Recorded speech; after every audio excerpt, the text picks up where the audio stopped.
জয় গুরু সবাইকে। আজকে 17ই নভেম্বর 2020 মঙ্গলবার। আজকে একটা বিশেষ দিন। প্রথমে আমি আমার পরম দয়ালের শ্রীচরণে শতকোটি প্রণাম জানাই পরমার্থ জগৎ জননী শ্রী শ্রী বড়মা। প্রণাম জানাই পরম পূজ্যবাদ শ্রী শ্রী বরদার শ্রীচরণে। প্রণাম জানাই পরম পূজ্যবাদ আচার্য দেব শ্রী শ্রী দাদার শ্রীচরণে। প্রণাম জানাই পরম পূজ্যবাদ শ্রী শ্রী বাবাইদার শ্রীচরণে। আজকের আমাদের এই পরম পূজ্যবাদ আচার্য দেব শ্রী শ্রী দাদার শুভ 88তম জন্মতিথি উপলক্ষে আজকের এই সৎসঙ্গ এবং নাম সংকীর্তনের আয়োজন করেছেন ভূপতিনগর সৎসঙ্গ অধিবেশন কেন্দ্র, পূর্ব মেদিনীপুর। প্রার্থনা ধরলেন আমাদের প্রফেসর ডক্টর গৌতম বর্মন, ভূপতিনগর, পূর্ব মেদিনীপুর থেকে। আজকে এই সৎসঙ্গে বিশেষ দুজন আলোচক আমাদের সামনে আছেন বিশিষ্ট সঙ্গীত শিল্পী আমাদের এই প্রোগ্রামটা 5:30 থেকে শুরু হয়েছে। আপনারা প্রত্যেকে খুব মনোযোগ সহকারে আপনারা সাউন্ডটাকে মিউট করে সুন্দরভাবে আজকের এই অনুষ্ঠানটাকে উপভোগ করুন। আশা করি আপনাদের প্রত্যেকের সবার ভালো লাগবে। প্রার্থনার পর আমরা নাম জপে যাব। আজকে পরম পূজ্যপাদ আচার্যদের শ্রী শ্রী দাদার এই 88তম শুভ জন্মতিথিতে তার দ্রুত আরোগ্য কামনা করে আমরা সমবেতভাবে 2 মিনিট শ্রী শ্রী ঠাকুরের আতুল চরণে প্রার্থনা জানাবো। নামের সময় হলো।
সাউন্ডটাকে আনমিউট করুন। ডক্টর ধী মাধব কীর্তনিয়া সত্যানুসরণ পাঠ করবেন।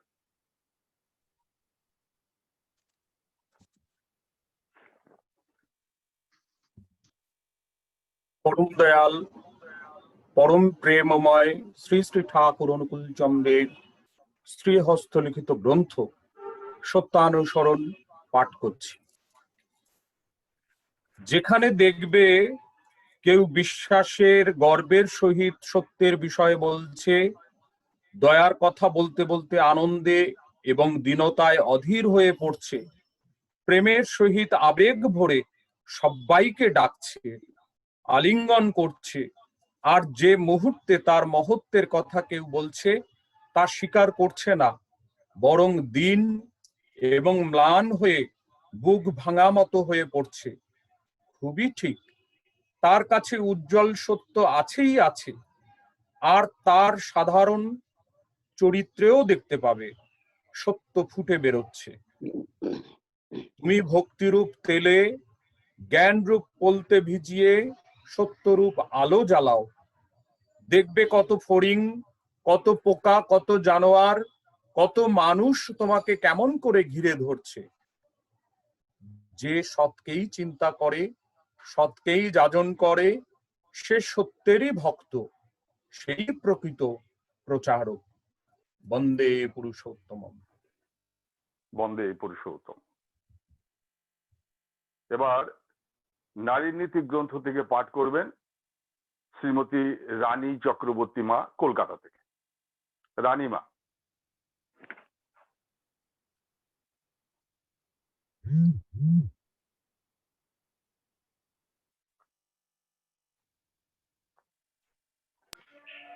মানে পরম করুণাময়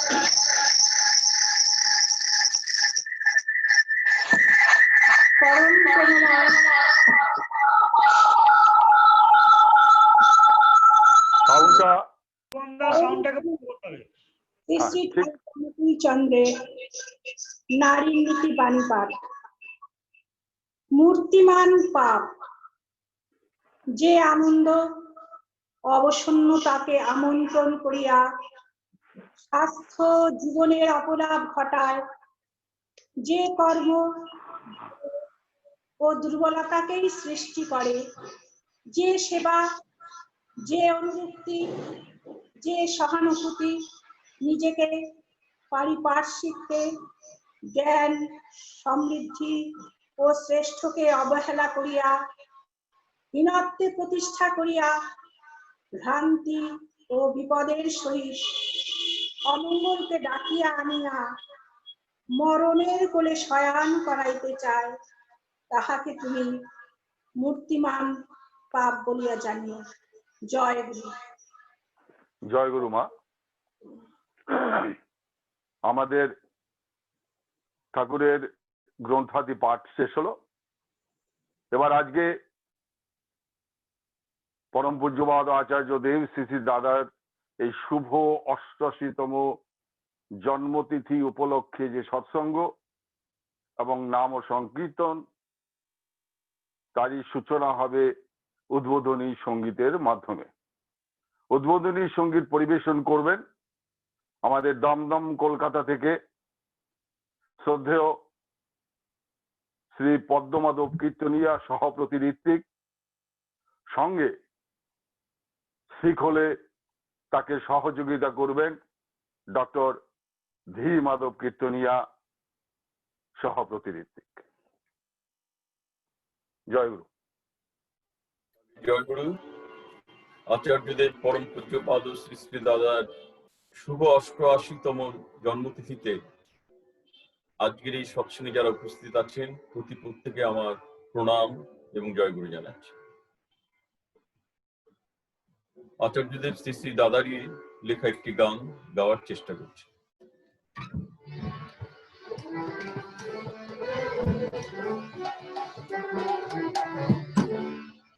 বাসনা তারিত মনে আমি ঘুরে মরি অকারণে, যারে বেঁধে রেখেছে গো মোহকুহকে, দয়া করে শ্রীচরণে রাখো আমাকে। বাসনা তারিত মনে আমি ঘুরে মরি, আমি ঘুরে মরি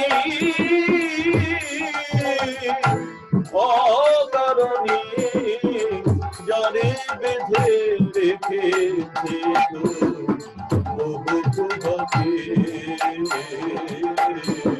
দয়া করে শ্রীচরণে রাখো আমাকে, দয়া করে শ্রীচরণে রাখো আমাকে। বাসনা তারিত মনে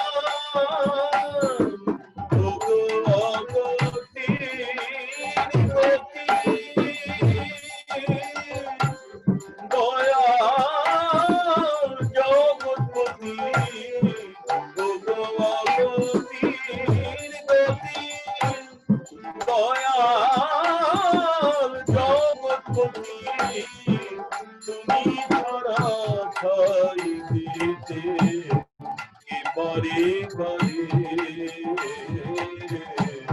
দয়া করে চরণে রাখো আমাকে বাসনা তারিত মনে আমি ঘুরে মরি অকারণে যারে বেঁধে রেখেছে গো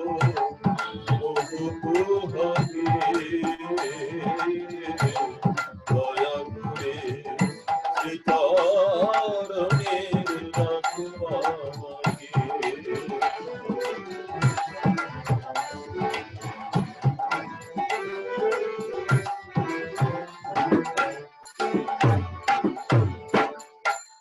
তোমার চরণ ধরে সকলে যায় ধরে তোমার চরণ ধরে সকলে যায় ধরে যারে কৃপা করো তার কি ভয় করে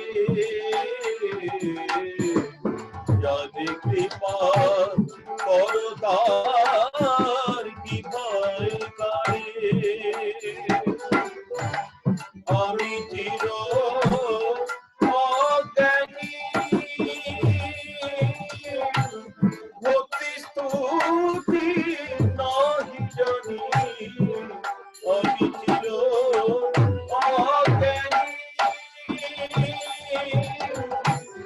দয়া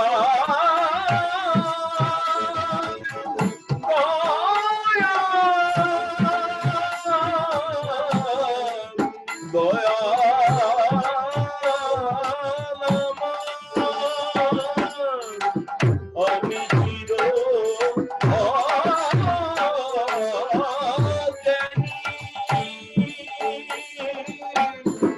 ভক্তি স্তুতি নাহি জানি তবু হিয়া নিশিদি জয় কুমারী দয়া করে চরণে রাখো আমাকে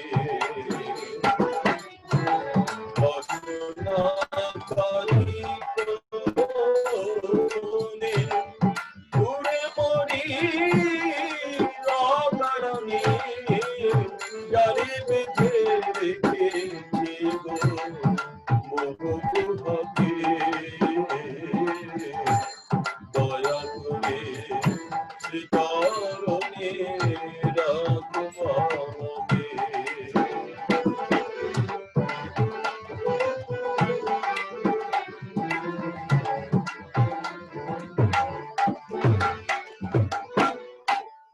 জানি আমি ওরে দে সাধন ভজন জানি আমি ওরে দে সাধন ভজন শিখিনি গো ডাক দিতে প্রেম লাগে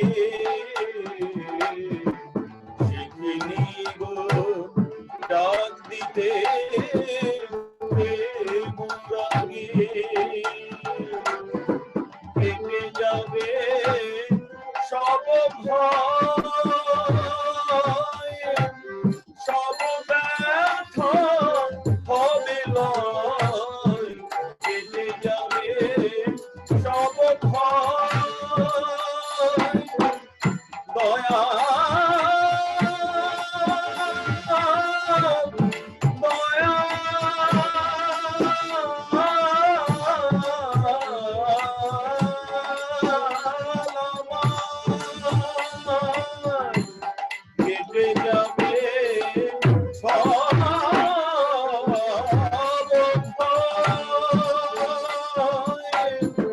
সব ব্যর্থ হবে লয়, মরণ করিব জয় তোমারে দয়া করে চরণে রাখো আমাকে বাসনা দারিদ্র মনে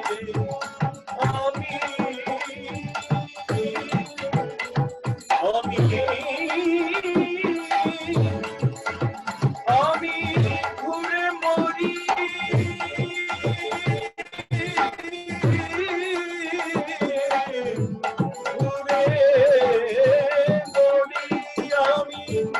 ঘুরে মরি অকারণে যারে বেঁধে রেখে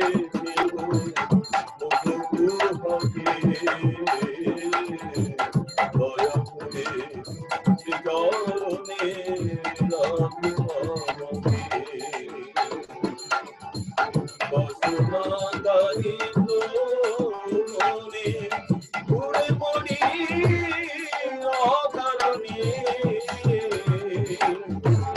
যারে বেঁধে রেখে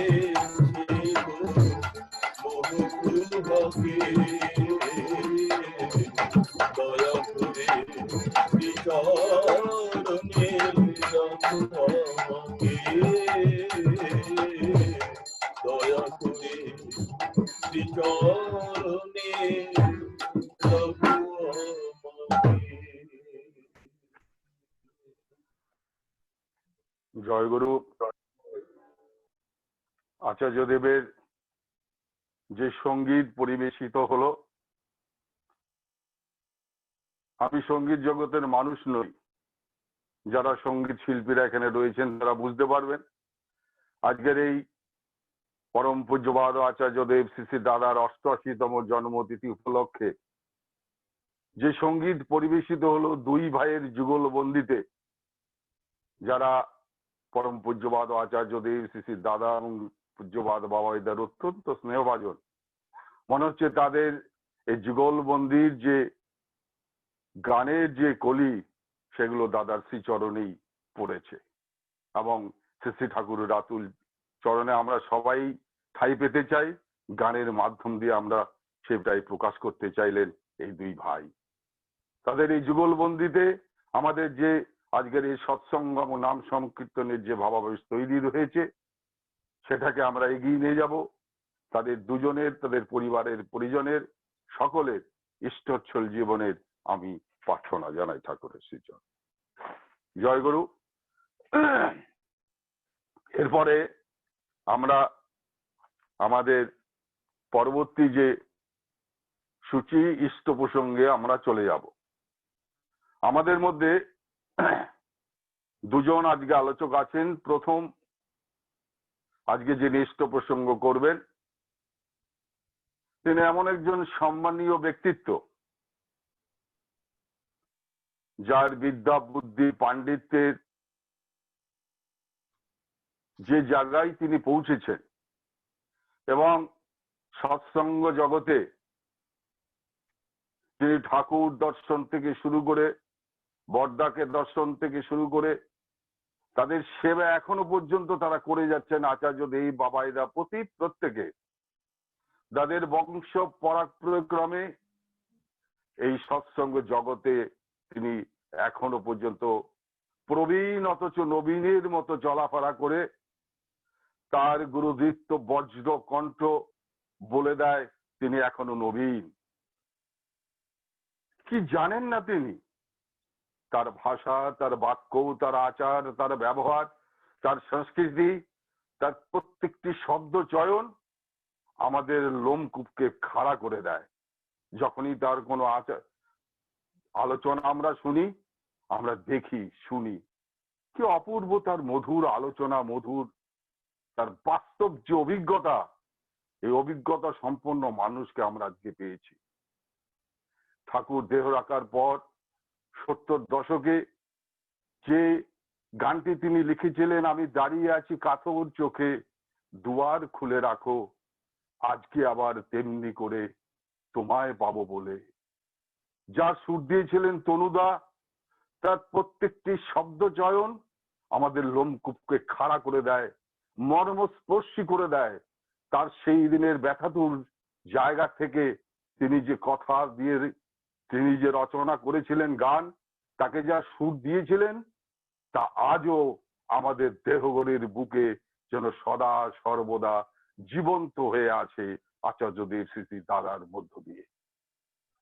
তাই এই ব্যক্তিত্বকে আমার মতো এক দীনতম যোগ্যতাহীন একজন মানুষ, তাকে মঞ্চে বক্তব্য রাখার জন্য ধৃষ্টতা আমার নেই, এই যোগ্যতা আমার নেই। শুধুমাত্র ইউনাইটেড ওয়েব সৎসঙ্গ জমির কর্তৃপক্ষের তরফ থেকে সঞ্চালনার দায়িত্ব দিয়েছে বলেই আজকে তাকে আমি দাঁড় করার একটু চেষ্টা করছি। আজকে আমাদের মধ্যে আছেন আমাদের এই সৎসঙ্গ জগতের তৎকালীন সম্পাদক, ভূতপূর্ব আমাদের শ্রদ্ধেয় ননী গোপাল চক্রবর্তীর সুযোগ্য পুত্র, শ্রদ্ধেয় শ্রী ঋচি নন্দন চক্রবর্তী সৎসঙ্গ দেহগড় দীক্ষাদাতা কর্মী, তাকে ইষ্ট প্রসঙ্গ করবার জন্য আমি বিনম্রভাবে তার কাছে প্রণতি জানাই। তিনি ইষ্ট প্রসঙ্গ করবেন, 25 মিনিট ইষ্ট প্রসঙ্গ করুন। জয় গুরু। শ্রদ্ধেয় ঋচিতা, টপিকটা বলে দিন। টপিকস হচ্ছে, আজকের আলোচ্য বিষয় হচ্ছে প্রিয় পরমের ইচ্ছা পরিপূরণে আচার্যদেব শ্রী শ্রী দাদা, অ্যাড্রেসড বাই শ্রী শ্রী আচার্যদেব Shri Shri Dada on fulfilment of supreme father or Thakur desire. এই বিষয়ের উপর তিনি আলোচনা করবেন। শ্রদ্ধেয় ঋচিতা। জয় গুরু। জয় গুরু। আমার প্রিয় পরম যিনি, যিনি আমার প্রাণেশ্বর, সর্বপ্রাণের প্রাণ, সব সত্তার সত্তা, সত্তা পুরুষ যিনি, পরম কারুণিক, পরম দয়াল, পরম মঙ্গলময়, পরম প্রেমময় শ্রী শ্রী ঠাকুরের রাতুল চরণে আমরা বিশ্ববাসী সকলে অনন্ত কোটি প্রণতি নিবেদন করি। বৃক্ষের সাথে ছায়া যেমন শত সমন্বিতা, যেখানেই বৃক্ষ সেখানেই ছায়া, যেখানেই ছায়া সেখানেই বৃক্ষ, তেমনি পরম পুরুষের সাথে শত সংলগ্না পরমা জননী, সন্তান আর্তি হারিণী, যার স্নেহাঞ্চলচ্ছায়ে আমাদের সমস্ত দুঃখ, জ্বালা, যন্ত্রণা, যত বেদনা, যত দহন সব দূর হয়ে যায়, প্রতিনিয়ত দূর হয়ে যাচ্ছে। সেই পরমা জননী স্বরূপা পরমারাধ্যা জগৎ জননীর শ্রী শ্রী পরমা রাতুল চরণে আমরা বিশ্ববাসী সকলে অনন্ত কোটি প্রণতি নিবেদন করি। শ্রী শ্রী ঠাকুরের ভাবধারার ভগীরথী যারা, শ্রী শ্রী ঠাকুরকে ভাবধারাকে যারা অমৃত সাগরে বাহিত করে নিয়ে চলেছেন, সাথী হয়ে আমাদের নিত্য আমাদের মঙ্গলের যজ্ঞে যাদের সর্বপ্রথম অগ্রগামিত্ব আমরা আমাদের মস্তকে বরণ করে নিয়েছি, সেই আমাদের প্রধান আচার্যদেব শ্রী শ্রী বরদা, প্রধান আচার্যদেব শ্রী শ্রী দাদা এবং প্রধান সাথিয়া আমাদের পরম পূজনীয় বাবাইদার রাতুল চরণে আমরা শতকোটি প্রণতি নিবেদন করি। আর আমার অনন্ত কোটি গুরু ভাই যারা যারা তাকে সত্তায় ধারণ করে আছেন, মস্তকে ধারণ করে আছেন, হৃদয়ে ধারণ করে আছেন, অস্তিত্বে ধারণ করে আছেন, জীবনে ধারণ করে আছেন, হৃদয়ে বিনিময় করে চলেছেন পরস্পরের সাথে, সেই গুরু ভাইয়ের প্রতি আমার অনন্ত শ্রদ্ধা, ভক্তি, প্রেম, প্রীতি, ভালোবাসা, হৃদয় বৃত্তির যা কিছু কোমল অঙ্গ আছে তাকে আমি নিবেদন না করে পারি, আপনারা দয়া করে গ্রহণ করুন, আমাকে কৃতজ্ঞতার্থ করুন। আজকের এই পরম শুভ দিনে যাকে কেন্দ্র করে আমরা শ্রী শ্রী ঠাকুরের রাতুল চরণে সমবেত হয়েছি, তার উদ্দেশ্যে রচিত যে গান শ্রীযুক্ত পদ্মমাধব কীর্তনিয়া নিবেদন করলেন, সেইটি আমরা তার জায়গা থেকে আমরা শ্রী শ্রী ঠাকুরের চরণে এনে রাখলাম। সেই মালাটি শ্রী শ্রী ঠাকুরের চরণের উদ্দেশ্যে নিবেদিত, সুতরাং অন্য জায়গায় যেতে পারে না, আমরা তার চরণে নিয়ে আসলাম। শ্রী শ্রী ঠাকুরের রাতুল চরণে সেই মালা অর্পণ করলাম। জীবনের মালা, সত্তার মালা, জীবনের সঙ্গীতের মালা, পুষ্পহার সেই। আজকে আমার জীবনের এক বিশাল অংশ জুড়ে আছেন যিনি, আমার ঋত্বিক দেবতা, পরম পূজ্যপাদ সৃষ্টি দাদা। তিনি আমার ষষ্ঠনী দীক্ষাদাতা, ব্রতদাতা।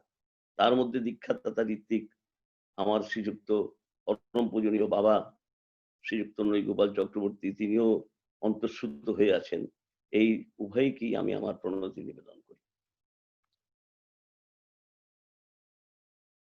তার প্রতি আশীর্বচন শ্রী শ্রী ঠাকুর ভাষায় বেশি ব্যক্ত না করলেও ভাবে ব্যক্ত করে গেছে।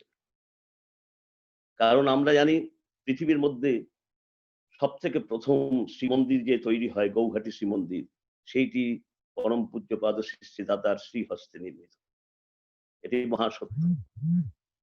শ্রী শ্রী ঠাকুরের ভাবধারাকে সমস্ত বিশ্বে ছড়িয়ে দেওয়ার জন্য যে মঙ্গল যজ্ঞ তিনি শুরু হয়েছে, সেই মঙ্গল যজ্ঞের প্রথম পুরোহিত এবং হোতা এবং উদ্গাতা যিনি, তিনি পরম পূজ্যপাদ শ্রী শ্রী দাদা।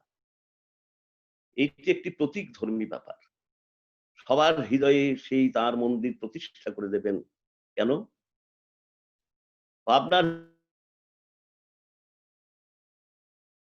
হিমায়তপুরের রাস্তায় ফিরারত অবস্থায় তাকে দেখতে পেয়ে পরম শ্রদ্ধেয় কেষ্টদাকে একদিন প্রিয় পরম বললেন, কেষ্টদা, ওই যে দেখছেন তৃতীয় পুরুষ, শুনেছি তৃতীয় পুরুষের মধ্যে নাকি সব ইচ্ছা বাস্তবের রূপ পায়। ছেলে বড় তুখোড় ছেলে। কেমন তুখোড়? এই যে চতুর বলি আমরা, চতুর মানে চারিদিকে নজর রেখে যিনি চলেন, সে কত দিকে নজর রেখে চলেছেন তার কোনো হিসেব নেই। আমাদের প্রতিনিয়ত মঙ্গলের জন্য এই বৃদ্ধ বয়সে, সেই দিন আমরা তাকে যা দেখলাম, সমস্ত কষ্ট একত্রিত করলেও যেন আমাদের সেই অশ্রুসিক্ত নয়নে তার চরণ ধুতে পারি না আমরা। কি বেদনা তার ভেতরে, কি বেদনা! আমাদের দেখতে পাচ্ছে না। কি ভাষায়, কি ভাবে, কি বেদনার্ত হৃদয়ে তার মুখ দিয়ে সেই বেরিয়েছে সেই কথা। কতখানি ভেতরে এই কষ্ট হলে ওই ভাব নিয়ে তিনি তা ব্যক্ত করতে পারেন যে আপনার পরের কথাটা আমি উচ্চারণ করতে চাচ্ছি না, যে পরের কথাটা তিনি বলেছিলেন সেটি বলা যায় না, আমাদের মুখ দিয়ে আমরা বার করতে পারবো না।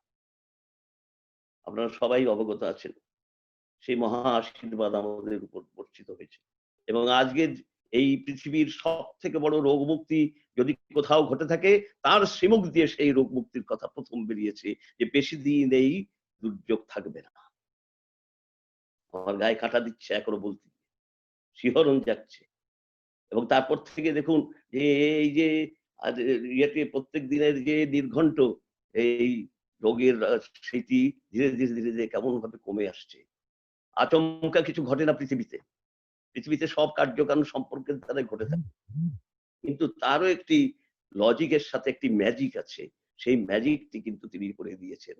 আমরা জানতে পারবো না সেই সূত্র, কেননা প্রিয় পরমের সাথে নিত্য বিরাজমান যিনি, প্রতিনিয়ত সেই দৈববাণী তার মধ্যে প্রতিধ্বনিত হচ্ছে। সেই তার যে সাড়া জাগানো, প্রিয় পরমের তার ভেতরে যে সাড়া জাগানোর ব্যাপারটা, সেটি তো তিনিই জানেন। আমরা বিধির ফল দেখে বুঝতে পারি তিনি কার্যবিধি বা কার্য পদ্ধতি কি অবলম্বন করেছিলেন। ফলোদয়েই বোঝা যায় বিধির কার্য পদ্ধতি। এমনই আমরা এই বর্তমান যে দেখতে পাচ্ছি রূপটা, এটি কিন্তু সেই ফলোদয়ের মধ্যেই আমরা দেখতে পাচ্ছি। এবং ধীরে ধীরে আমাদের কেটে যাচ্ছে, আমাদের সব মেঘ সরে যাচ্ছে জীবনে। এবং তখনই দেখতে পাই যে তার আশীর্বচন, সেই যে তার জন্মদাতা, তার যে তিনি যে আর ঔরজাত, তিনি কি সুন্দর ভাষায় সবটুকু বলে দিয়ে গেলেন যে জীবনের তৃষা সদা যাচে আশা আলো, জীবন বৃদ্ধি মহামন্ত্রে সে আলো জালো, অজ্ঞান অশান্তি আর মূঢ়তা নাশিয়া ইষ্টার্থ প্রতিষ্ঠা করো সর্বশক্তি দিয়া, ব্যথা ভরা হৃদয়ের সর্ব দুঃখ শোক তোমার পরশে যাক, তুমি যে অসুখ। নামের মধ্যেই তার পরিচয়। শুধু একটি দুটি মানুষের নয়, একটি দুটি জীবের নয়, একটি দুটি হৃদয়ের নয়, সব হৃদয়ে সব মানুষের, সব জীবের সর্বপ্রকারের শোক দূর করে দিয়েছেন। তিনিই তো আমাদের আচার্যদেব। পরম্পরা কি? ভগীরথ ধারায় তারা রয়েছেন নিত্য। সেই শ্রী শ্রী ঠাকুরের ইচ্ছাকে বাস্তবে রূপ দেওয়ার জন্যই তাদের পরম্পরায় মনে হয় যেন পরপর যেন একটা বিরহ আসে, একটা বিচ্ছেদ আসে, একটা একটা বিরতি রেখা আসে। পরম্পরা শব্দ আমরা ব্যবহার করি, আসলে কিন্তু ধারাবাহিকতা। তৈল ধারাবাহত এই ভক্তি সহ। কোথাও কিন্তু ফাঁক নেই, একটুও ফাঁক নেই। গঙ্গা যেদিন ভগীরথ এনেছিলেন, আজ পর্যন্ত সেই গঙ্গার প্রবাহ চলেছে চলেছে চলেছে, এবং সেটি অমৃত সাগরে নিয়ে যাচ্ছে আমাদের। এর মধ্যে কত কত সহস্র সহস্র কোটি কোটি লোক সেই গঙ্গার ধারায় স্নাত হয়ে পবিত্র হয়েছি আমরা। আমাদের সব মলিনতা দূর হয়ে গেছে, আমাদের সব অনাকাঙ্ক্ষিত বিষয় আমাদের ছেড়ে আমাদের অজান্তে কবেই চলে গেছে। আমরা একটি পবিত্র অবস্থিত, এবং সবার মহামিলনের এই মহাযজ্ঞে কেমন ভাবে একত্রিত হয়েছি। আজ সমস্ত পৃথিবীতে যত অনুষ্ঠান হচ্ছে, সৎসঙ্গের অনুষ্ঠান সব থেকে বেশি অনুষ্ঠান হয়, এবং প্রিয় পরমের নাম সব থেকে বেশি উচ্চারিত হয়, বীজ মন্ত্রের মতো উচ্চারিত হয়। যার কথা চর্চা হয়, যার কথা উচ্চারিত হয়, তিনি সব থেকে বেশি জীবন্ত, তিনি চিরজীবন্ত হয়ে আছেন আমাদের সবার মধ্যে। এমন কয়েক লক্ষ সৎসঙ্গ হয়ে গেছে, এবং সব সৎসঙ্গে আমাদের আকাঙ্ক্ষা পূরণ হয়েছে, যে আমাদের সবাই তার শ্রীচরণে সমবেত হয়েছি। আমাদের মধ্যে কোনো রকমের ভেদ নেই, কোনো রকমের অশান্তি নেই, কিচ্ছু নেই। আমরা পরিশ্রুত হয়ে গেছি একদম। আমার তো অন্তত বিশ্বাস যে আজকে এই 4 মাস যাবৎ যে সৎসঙ্গ গুলো হচ্ছে, সেই সৎসঙ্গ গুলো আমাদের কি নিবিড় ভাবে আমাদের অনুধ্যানে অনুশীলনে রত রেখেছে, যে আমরা প্রতিনিয়ত প্রত্যেক দিন আমার মতো এই অভাজন 6টা পর্যন্ত সৎসঙ্গ করতে পারলাম আজকে। হ্যাঁ, এই মানুষদের সাথে আমার জীবনে কোনোদিনও পরিচয় হতো? এই স্রোত চলে যেত উৎসবে, কতভাবে চলে যেত, কিন্তু সেইভাবে আর নিবিড় ভাবে দেখতে পেতাম না। আমার এই সুন্দর মুখগুলো আমার সামনে, আমাকে ভালোবাসেন, আমাকে আদর করে ডেকে নিয়েছেন। এই সমস্ত ভালোবাসা আদর কি একটি স্রোত থেকে সেই অন্ধকারের উৎস হতে উৎসারিত আলো হয়ে ছড়িয়ে গেল না চারিদিকে? সেইটি অবস্থানে আমরা আছি আজ। কি মহাযজ্ঞ সাধিত করে গেছেন, করে চলেছেন। একবার ভালো করে চোখ পরিষ্কার করে যদি দেখি, যে প্রতিনিয়ত কেমন ভাবে তারা সর্বত দিশারি দৃষ্টি নিয়ে আমাদের দিকে তাকিয়ে আছেন। সৃষ্টি ঠাকুর এক জায়গায় বলছেন যে, তোমরা কিন্তু সব সময় মনে রাখবে, তোমরা পরম পিতার বিশেষ চিহ্নিত জন। তোমাদের দিকে পরম পিতা তাকিয়ে আছেন, যে তার প্রতিষ্ঠা, তার ভাবে ভাবিত হয়ে সমস্ত পৃথিবী এক মহা আনন্দময় স্বর্গরাজ্যে পরিণত হবে কোন দিন।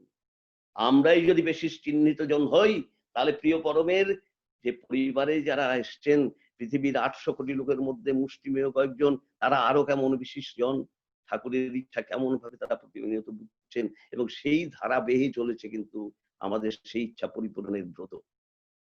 আমাকে যখন শ্রদ্ধেয় জয়দেব দা এবার বললেন যে প্রিয় পরম পূজ্যপাদ সৃষ্টি দাদার এই যে এই অনুষ্ঠানটি, এটির মধ্যে তার ইচ্ছাটাকে আপনি বলবেন। আমি বললাম যে দাদা, আমি কিন্তু একটি কথাই বুঝি, যে বিশ্বের সবাই সেই প্রিয় পরমের ছত্র ছায়ায় আসুক, এইটি পরম পিতার মূল ইচ্ছা, এইটি আদি ইচ্ছা। আমরা পারলাম না, আমরা তাকে খুশি করতে পারিনি তখন, কিন্তু তিনি তো অত্যন্ত চিরজীবন্ত। আজকে কি তিনি খুশি হচ্ছেন না এই যাত্রা দেখে? এই যে মহামানবের যে সাগর তীরে আমরা তার চরণ যুগল বিছিয়ে রেখেছেন, সেখানে যে সাগরের ঢেউ উদ্বেলন এবং অববেলনের ধারা বেয়ে বেয়ে বেয়ে বেয়ে আমরা একজন আরেকজনকে উস্কে দিচ্ছি তার দিকে, সেইটি দেখে তিনি তৃপ্ত হচ্ছেন না?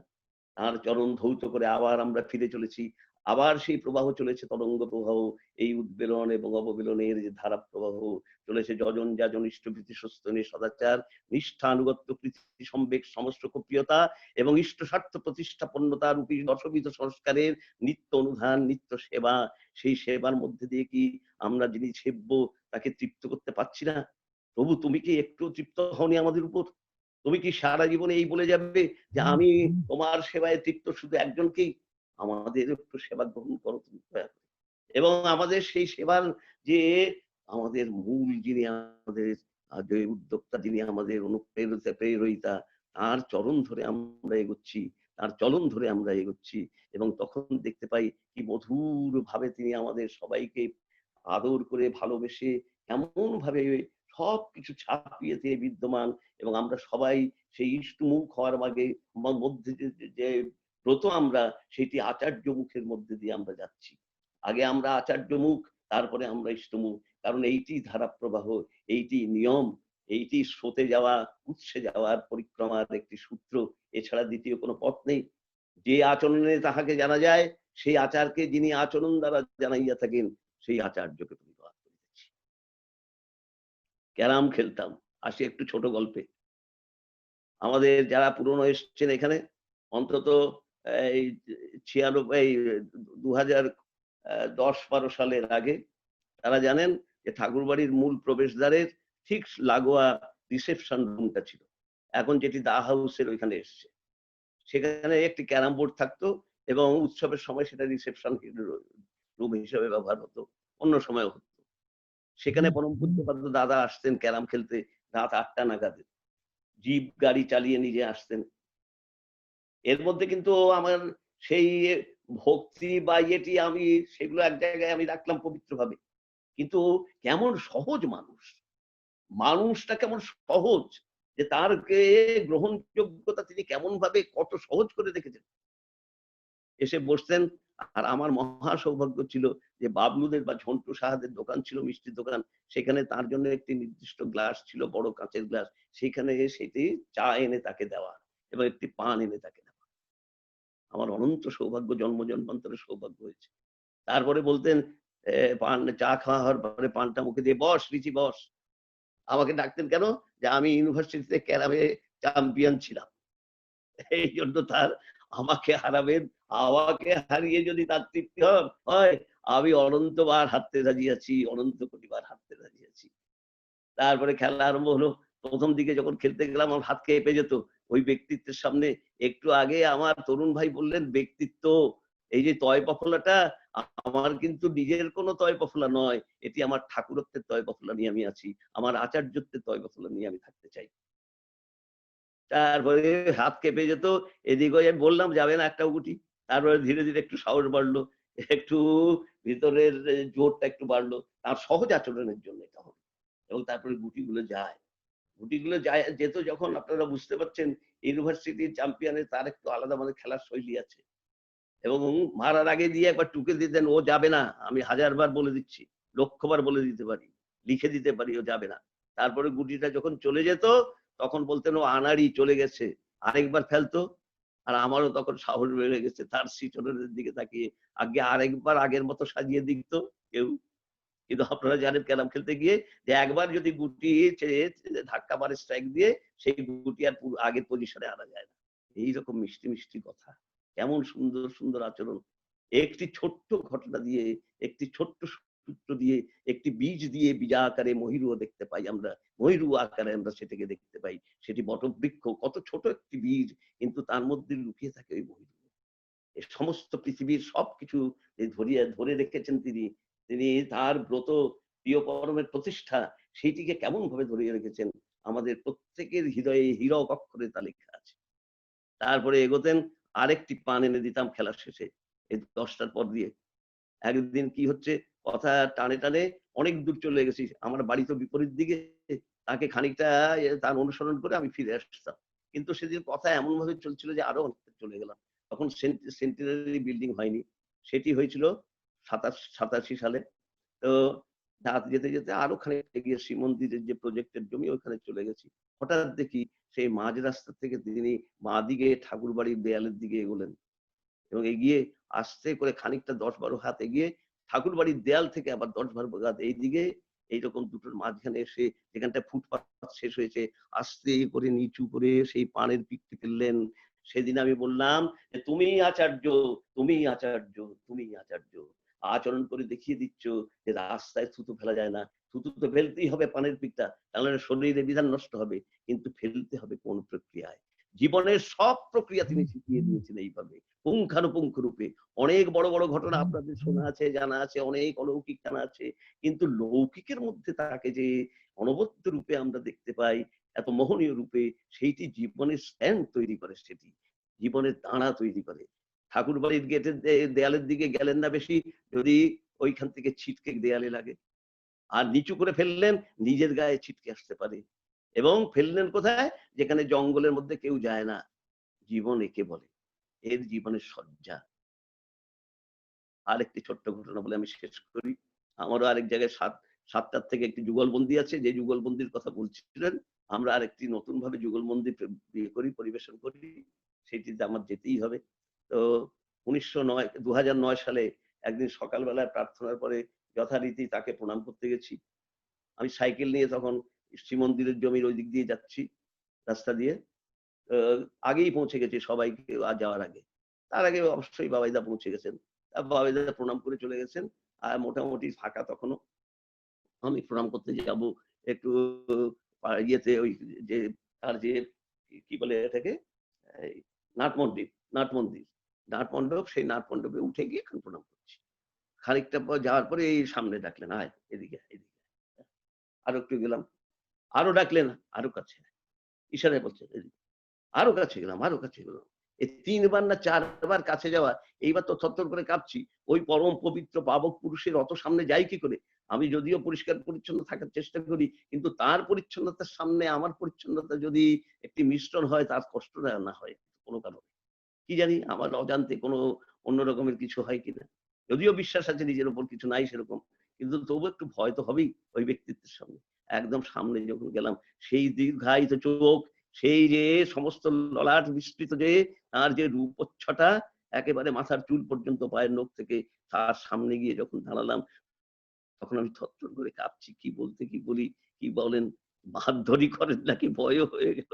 কি অপরাধ করেছি কে জানে। ব্রাহ্মণের ছেলে, কথা দিলে কথা রাখতে হয় জানিস তো? আগে আবার বলছি, যা চাইবো তা দিবি তো? নিশ্চয়ই দেব। মুখে বলছি না, নিশ্চয়ই। ভাবলাম যে মুহূর্তে একটা ধারণা, একটা বোধের সিরিজ আসতে লাগলো। টাকা পয়সা চাইতে পারেন? নিশ্চয়ই যা আছে দিয়ে দেবো। অন্য কিছু চাইতে পারেন? জীবন দিয়ে দেবো। জীবন চাইতে পারেন? জীবন তো দেওয়াই আছে। আরো কিছু, আরো কিছু। তারপরে একেবারে যেন আমাকে ফুরফুরে করে দিলেন। আমাকে সংস্কৃতে কয়েকটা গান লিখে দিতে পারিস? আমি বললাম আগে। পরের দিন 4 টে এরকম করতে করতে যখন 14-15টা গান হয়েছে, তখন একদিন কি সুন্দরভাবে তার পড়া প্রত্যেকটি অক্ষর পড়তেন। এবং আমার একটি পারিবারিক একটি আছে যে আমাদের হাতের লেখাটা খুব ভালো সবার, সবাই পড়তে পারে।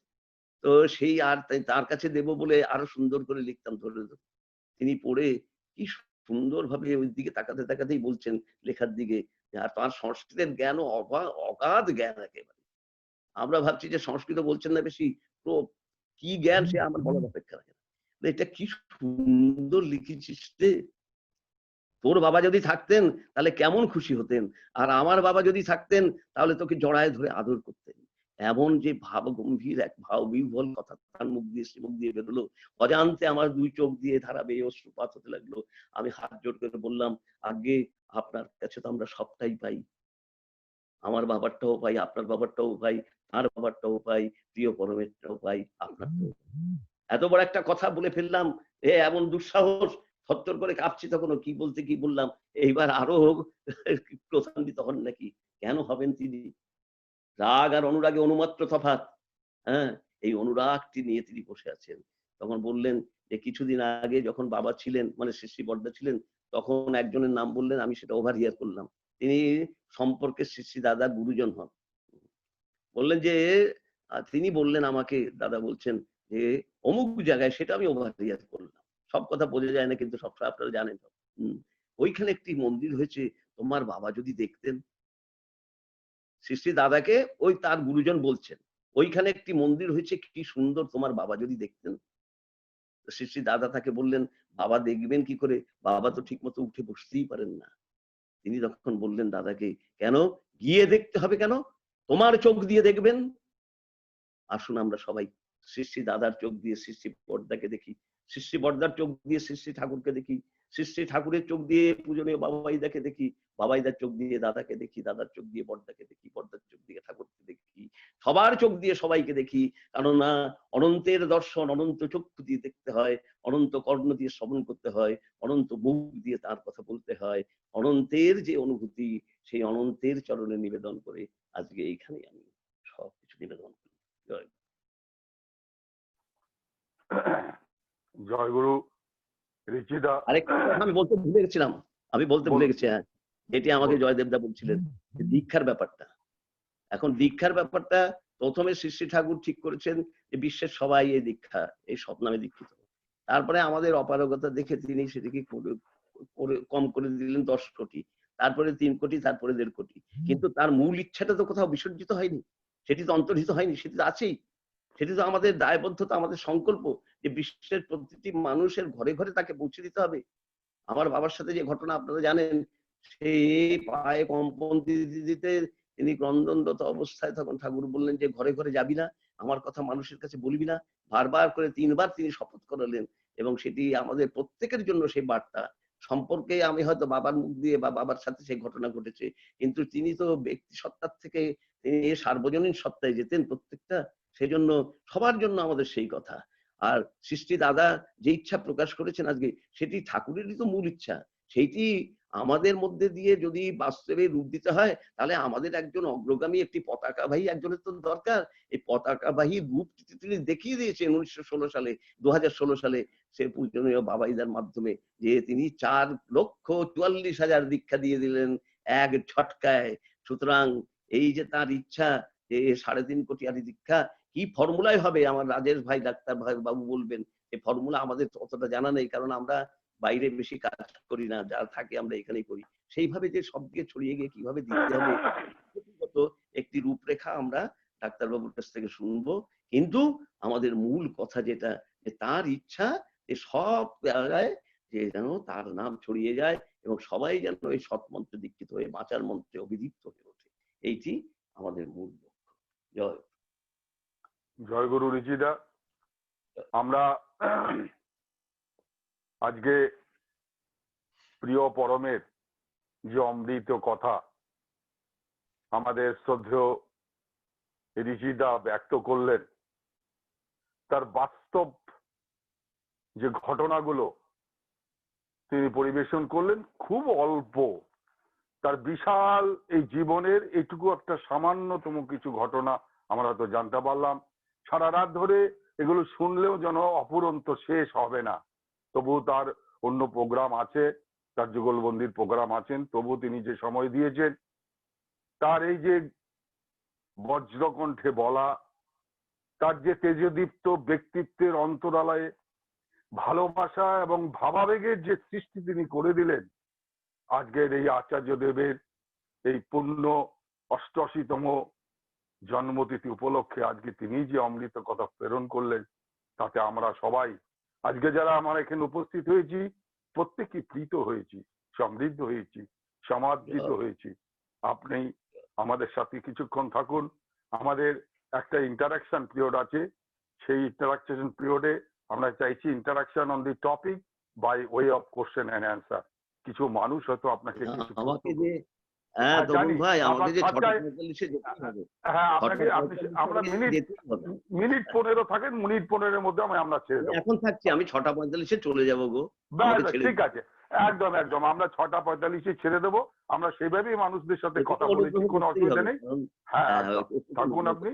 আচ্ছা, এখন আমি মানিককে বলবো সাউন্ডটাকে সব মিউট করে আনমিউট করে দাও। আরো যদি কোনো প্রশ্ন থাকে, যাতে খুব স্পেসিফিক ছোট্ট করে প্রশ্ন করবেন, যাতে করে খুব ছোট্ট করে উত্তর দিতে পারেন। কারো কোনো প্রশ্ন থাকলে আপনারা বলবেন, সাউন্ডটা খুলে এক এক করে বলবেন। কেউ বলবেন?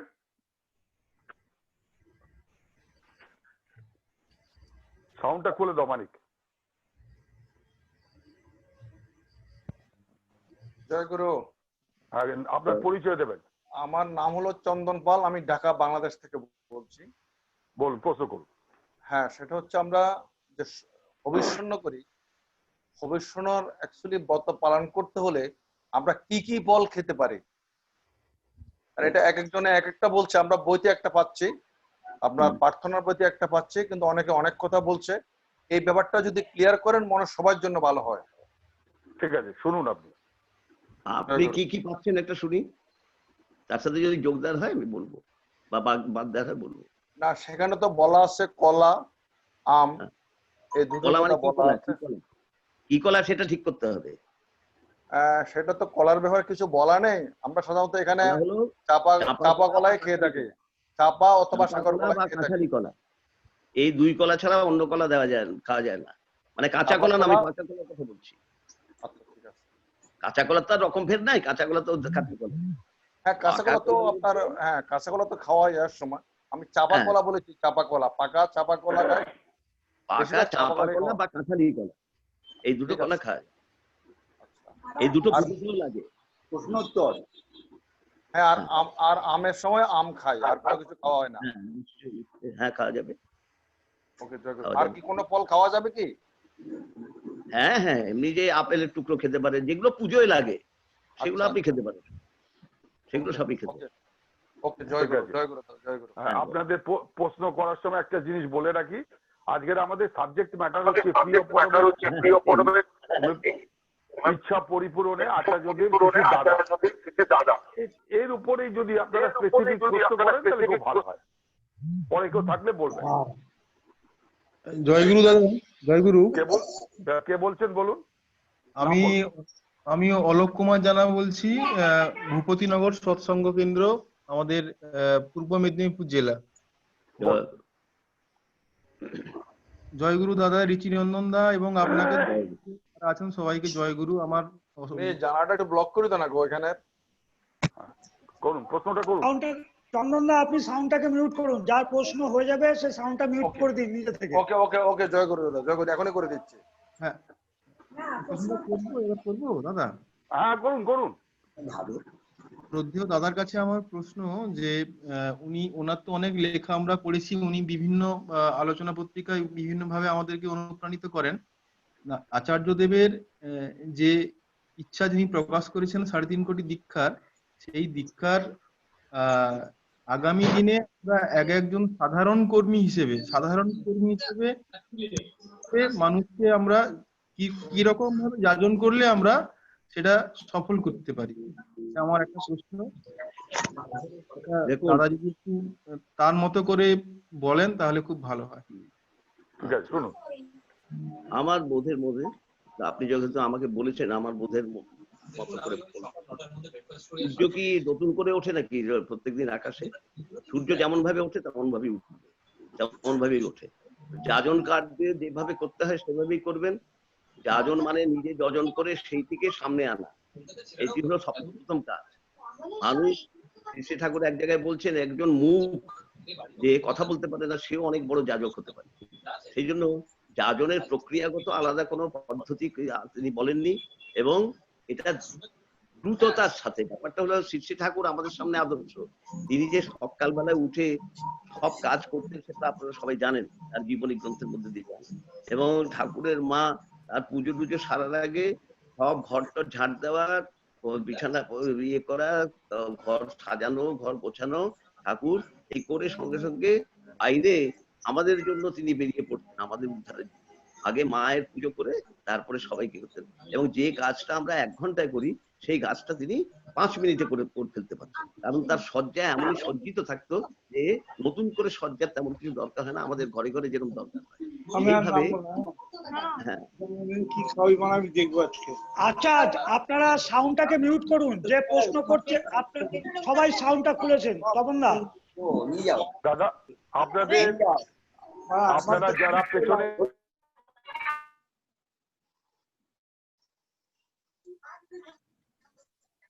জয়গুরু।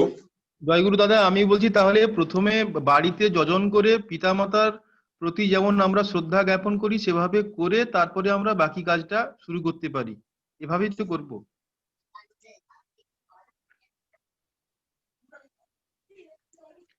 শ্রদ্ধেয় অ্যাডমিন ঋচিনন্দন দার মিউট হয়ে গেছেন, ঋচিনন্দন দাকে একটু আনমিউট করুন। রিচিদা আনমিউট করে নেন। হয়েছে? হ্যাঁ হয়েছে, বল। বলছি দাদা, তাহলে আমরা আমাদের শ্বাসক্রিয়া যেমন চলে তেমন ভাবে এটাকে গ্রহণ করতে হবে। শ্রী ঠাকুর বলছেন যে বিশ্বাস মানে নিঃশ্বাস। নিঃশ্বাসটা আমার দেহ বিধানের সব থেকে প্রিয়। আমাদের এমন সুন্দর করে অভ্যাস করে নিয়েছি যে এটি সহজ হয়ে গেছে, আমাদের জন্মের সাথে সাথে এটি নিয়ে আমরা জন্মাই, এবং সঙ্গে সঙ্গে এত প্রিয় দেহ বিধানের জন্য যে এটি চলে গেলে আর দেহ থাকে না। আমরা ঘুমের মধ্যেও এটিকে চালাতে পারি। এই প্রত্যেকবারই কিন্তু আমরা সক্রিয় হয়ে নিঃশ্বাস প্রশ্বাসের ক্রিয়াটা সাধিত করি। সেই তার থেকেও বেশি হবে যে তার প্রতিষ্ঠা, এবং সাইমেলটেনিয়াসলি চলবে এটা। আপনি যখন খান তখন কি নিঃশ্বাস চলে না? আপনি যখন অন্য চিন্তা করেন তখন কি নিঃশ্বাস চলে না? আপনি যেরকম বাইরে যান তখন কি নিঃশ্বাসটি ঘরে রেখে যান? আপনার সাথে সাথেই চলতে থাকে। সেই জন্য প্রিয় পরমের যজন এবং যাজন, ঠাকুর বলছে যে যতটুকু যজন করবে ততটুকু যাজন করবেই তুমি। এইটি যাজনের একটি বিধিবদ্ধ ব্যবস্থা। এইটি একটা তোমার বর্মের মতো, তোমার একটা দেহকে রক্ষা করার যে বর্ম, তুমি যদি যাজন যা করেছো তা যদি যাজনের মধ্যে দিয়ে প্রকাশ না করো তাহলে তোমার পেট ফুলে যাবে। এই কথাটা আবার পড়া আছে, সেটা শ্রীমুখে বলছেন যে যাজন না করলে পেট ফুলে যাবে। তাহলে আপনি কি পেট ফুলে একটা অশান্তির কারণ ঘটাতে চাচ্ছেন ভিতরে? যদি আপনার সেই অবস্থা হয় তখন আপনি জানবেন যে আপনার যাজন শুদ্ধ, সম্পূর্ণ এবং নিশ্চিত হচ্ছে। আপনি দেখবেন যে যাজন না করে পাচ্ছেন না। ওই যে আমি বললাম সমুদ্রের উদ্বেলন আর অববেলন, দেখুন একটা ঢেউ আরেকটা ঢেউকে ধাক্কা দিচ্ছে, অববেলনে চলে যাচ্ছে, আবার পরবর্তী জলরাশিকে সে ধাক্কা দিয়ে উস্কে দিচ্ছে। এরকম করতে করতে যাচ্ছে কোথায়? সেই প্রিয় পরম যে মহাসাগরের সাগর তীরে যে অনন্ত চরণ যুগল বিছিয়ে রেখেছেন, তার মানে তাতে গিয়ে সমাহিত হচ্ছে। আমাদের সমস্ত যাজন এইভাবে পদ্ধতিগত ভাবে এগিয়ে যাবে। এটার আলাদা কোনো ওই রকম একটা স্ট্রাকচার তৈরি করে দিলাম, একটা ফিগার তৈরি করে দিলাম, একটা স্কেচ করে দিলাম, এটা তো জীবনের স্কেচ। এটা একটা অন্যভাবে প্রাণের তাগিদে সত্তা পুরুষের প্রতিষ্ঠার জন্য আমরা সেটাকে ব্যয় করব। এবং আমাদের প্রত্যেকটা হবে যে তোমার যাজন যদি ঠিক মতো না করতে না পারো, লোককে সামনে ঘরের মধ্যে দাঁড়িয়ে দাঁড়িয়ে দেয়ালকে যাজন করো, দেখবে যে সেই দেয়ালের প্রতিবিম্বিত যে যাজন, সেই যাজন তোমার মধ্যে একদিন কেমন অনায়াসে প্রবেশ করেছে এবং আলোকিত হয়ে তুমি যখন বাইরে যাবে তখন সবাই তোমার আলোকে আলোকিত হয়ে উদ্বর্ধনে এগিয়ে যাবে। তোমার সেবা, যাজন হলো পৃথিবীর সব থেকে বড় সেবা। এই সেবা দিয়ে তুমি তোমার প্রিয় মনকে তৃপ্ত করো। প্রাণের দায়, তোমার সত্তার দায়। তুমি আনন্দ করতে পেরেছো, তুমি আনন্দের খোরাক পেয়েছো, একটা শুদ্ধ ঝকঝকে নিরামিষময় জীবন, এবং যেখানে আমিষের কোনো ইয়েই নাই, কোনো ছোঁয়াই নেই। অম ধাতু মানে রোগগ্রস্ত হওয়া, সেই জীবনের অম ধাতুগুলো তুমি সব বিসর্জন দিয়ে একটা ঝকঝকে আনন্দময় জীবনে একটা পরিপূর্ণ রসাস্বাদনে নিমজ্জিত হয়ে আছো। সেই স্বাদ আরেকজনকে দেবে না? যে রসগোল্লা তৈরি করে সে বিক্রির জন্য হয়ে আর যাই হোক, সে কি নিজে খেয়ে তৃপ্তি পায় না লোকে খেলে তার সেই তৃপ্তি দিয়ে এটা পায়, ভাগ করে নেয়। আমরা তাকে ভাগ করে নেব পরিবেশনের মধ্যে। জীবে প্রিয় করে বিতরণ, সেই জন সেবিছে ঈশ্বর। বিবেকানন্দ, স্বামী বিবেকানন্দ বললেন জীবে প্রেম দয়া করে যেই জন। শ্রী রামকৃষ্ণদেব শুদ্ধ করে দিলেন জীবে দয়া করবার তুমি কে, জীবে প্রেম করে যেই জন। শ্রী ঠাকুর সেটিকে আবার বললেন আরেকটু বাড়িয়ে, জীবে প্রিয় করে বিতরণ, সেই জন সেবিছে ঈশ্বর। ঈশ্বরের সেবা পরিপূর্ণ হবে, সার্থক। এইভাবে জয়গুরু। জয়গুরু। এরপরে জয়গুরু, অপূর্ব লাগলো দাদা। আমি খুবই যে প্রশ্ন রেখেছিলাম আপনার কাছে প্রণতি জানাই আবার। আমি মানে খুবই ভীষণ ভাবে আপ্লুত হলাম, প্রাণিত হলাম আপনার শুনে। খুবই মানে আমিও আনন্দ পেলাম। আমরা একটি মাত্র শুধু প্রশ্ন দিতে পারবো, কেউ যদি করেন একটি প্রশ্ন। জয়গুরু, আমি দুর্গাপুর থেকে অরিজিৎ বোস বলছি।